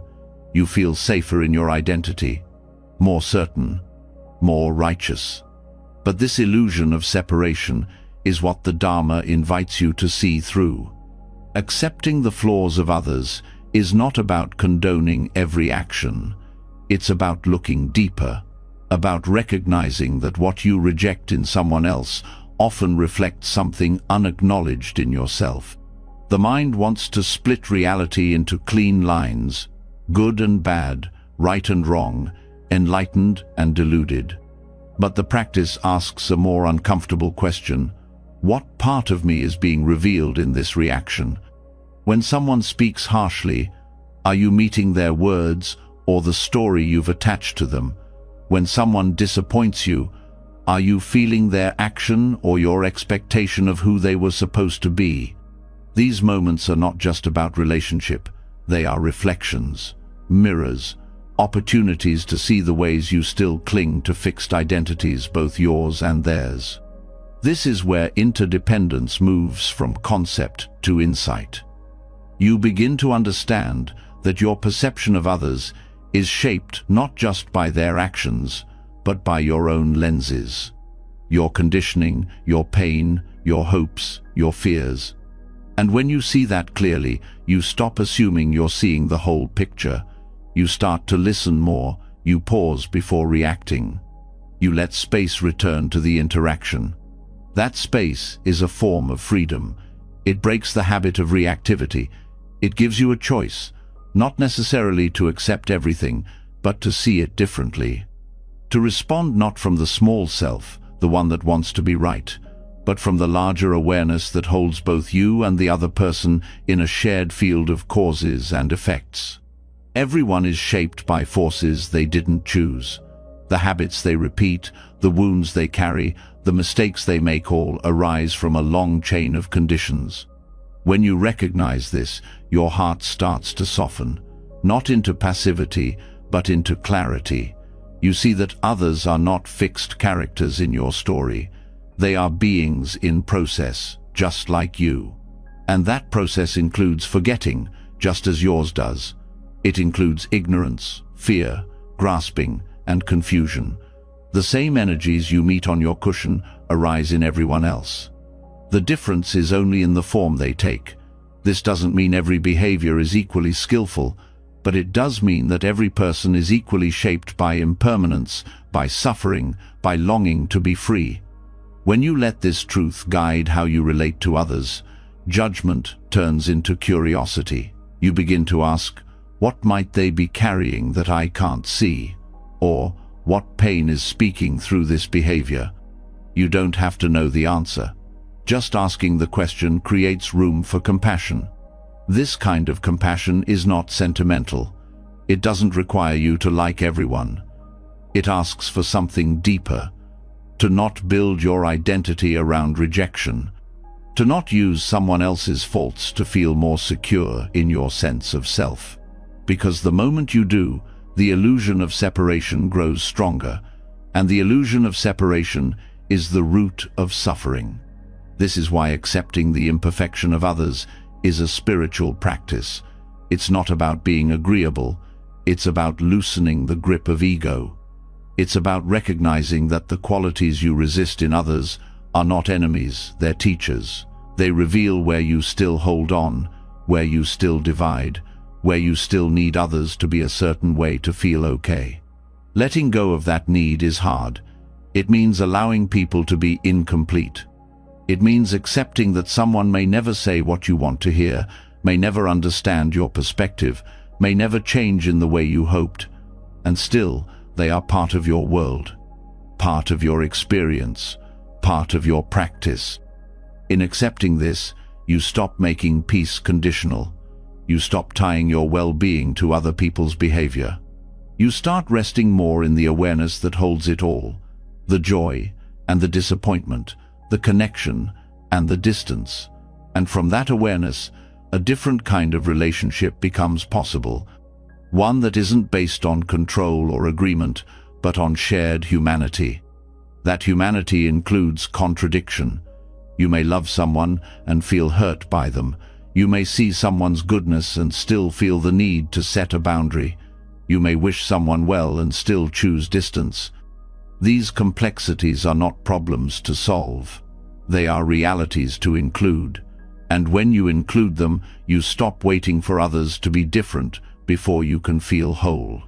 This wholeness doesn't come from fixing people.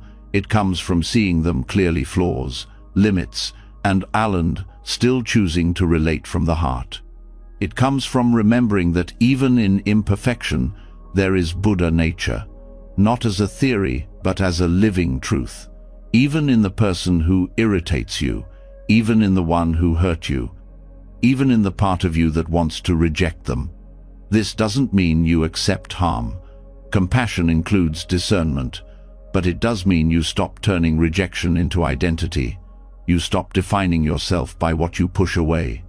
You stop using someone else's imperfection to strengthen your sense of separateness. Interdependence teaches that there is no solid line between you and the other. What arises in them touches what arises in you. Their suffering is not foreign. It is made of the same elements. And when you stop resisting that truth, something deep relaxes. You don't have to fix them. You don't have to change them. You just have to stay present. Staying present in this way is an advanced practice. It's easy to meditate alone. It's harder to sit with someone who challenges you and still remember the path.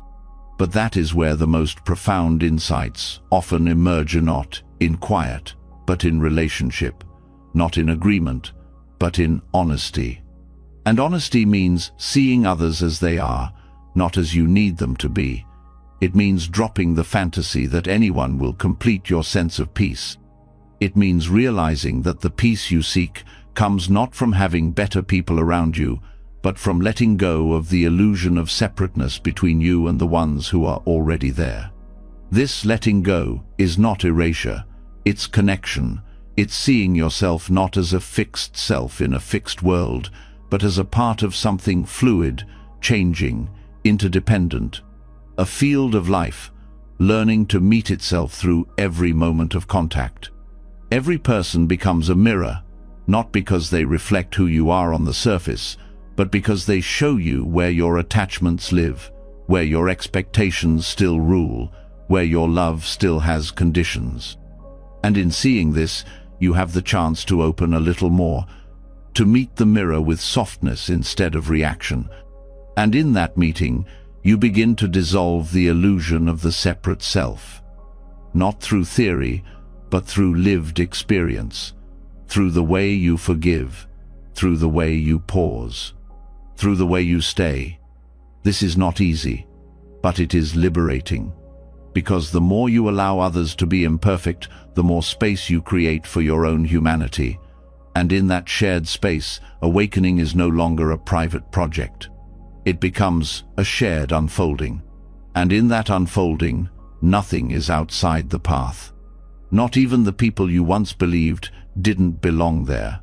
So here you are, at the end of a journey that was never really about fixing anything, but about seeing clearly, maybe for the first time, that nothing needed to be fixed to begin with. You've walked through failure and distraction, through silence and noise, through the cracks in your identity and the cracks in your community. You've looked at the places you were taught to avoid and learned that even they are sacred. You've heard that the mess is the path, that the voice in your head isn't your enemy, that broken routines still hold wisdom, that even the teachings themselves don't have to be complete to be true. that your healing may take more than this lifetime, and that's okay. That even the parts of others that frustrate you are reflections, not barriers. And now, maybe your shoulders feel a little lighter, your breath a little softer, your expectations a little quieter. If nothing else, let this truth settle in your heart tonight. You don't have to be perfect to be worthy of peace. You can rest now, not because you finished something, but because you remembered that this moment is enough, that you are enough, just as you are. If this touched something in you, leave a comment below and share one imperfection you're learning to accept about yourself, about others, or about life. Not as a confession, but as a celebration. A way to say, I'm here, and I'm walking this path too. And if you want to keep growing, breathing, unlearning, and remembering with Ushit, that subscribe button, and ring the bell. There's more where this came from. The path continues. And you never have to walk it alone. Until next time, sleep deeply, live gently, and keep returning.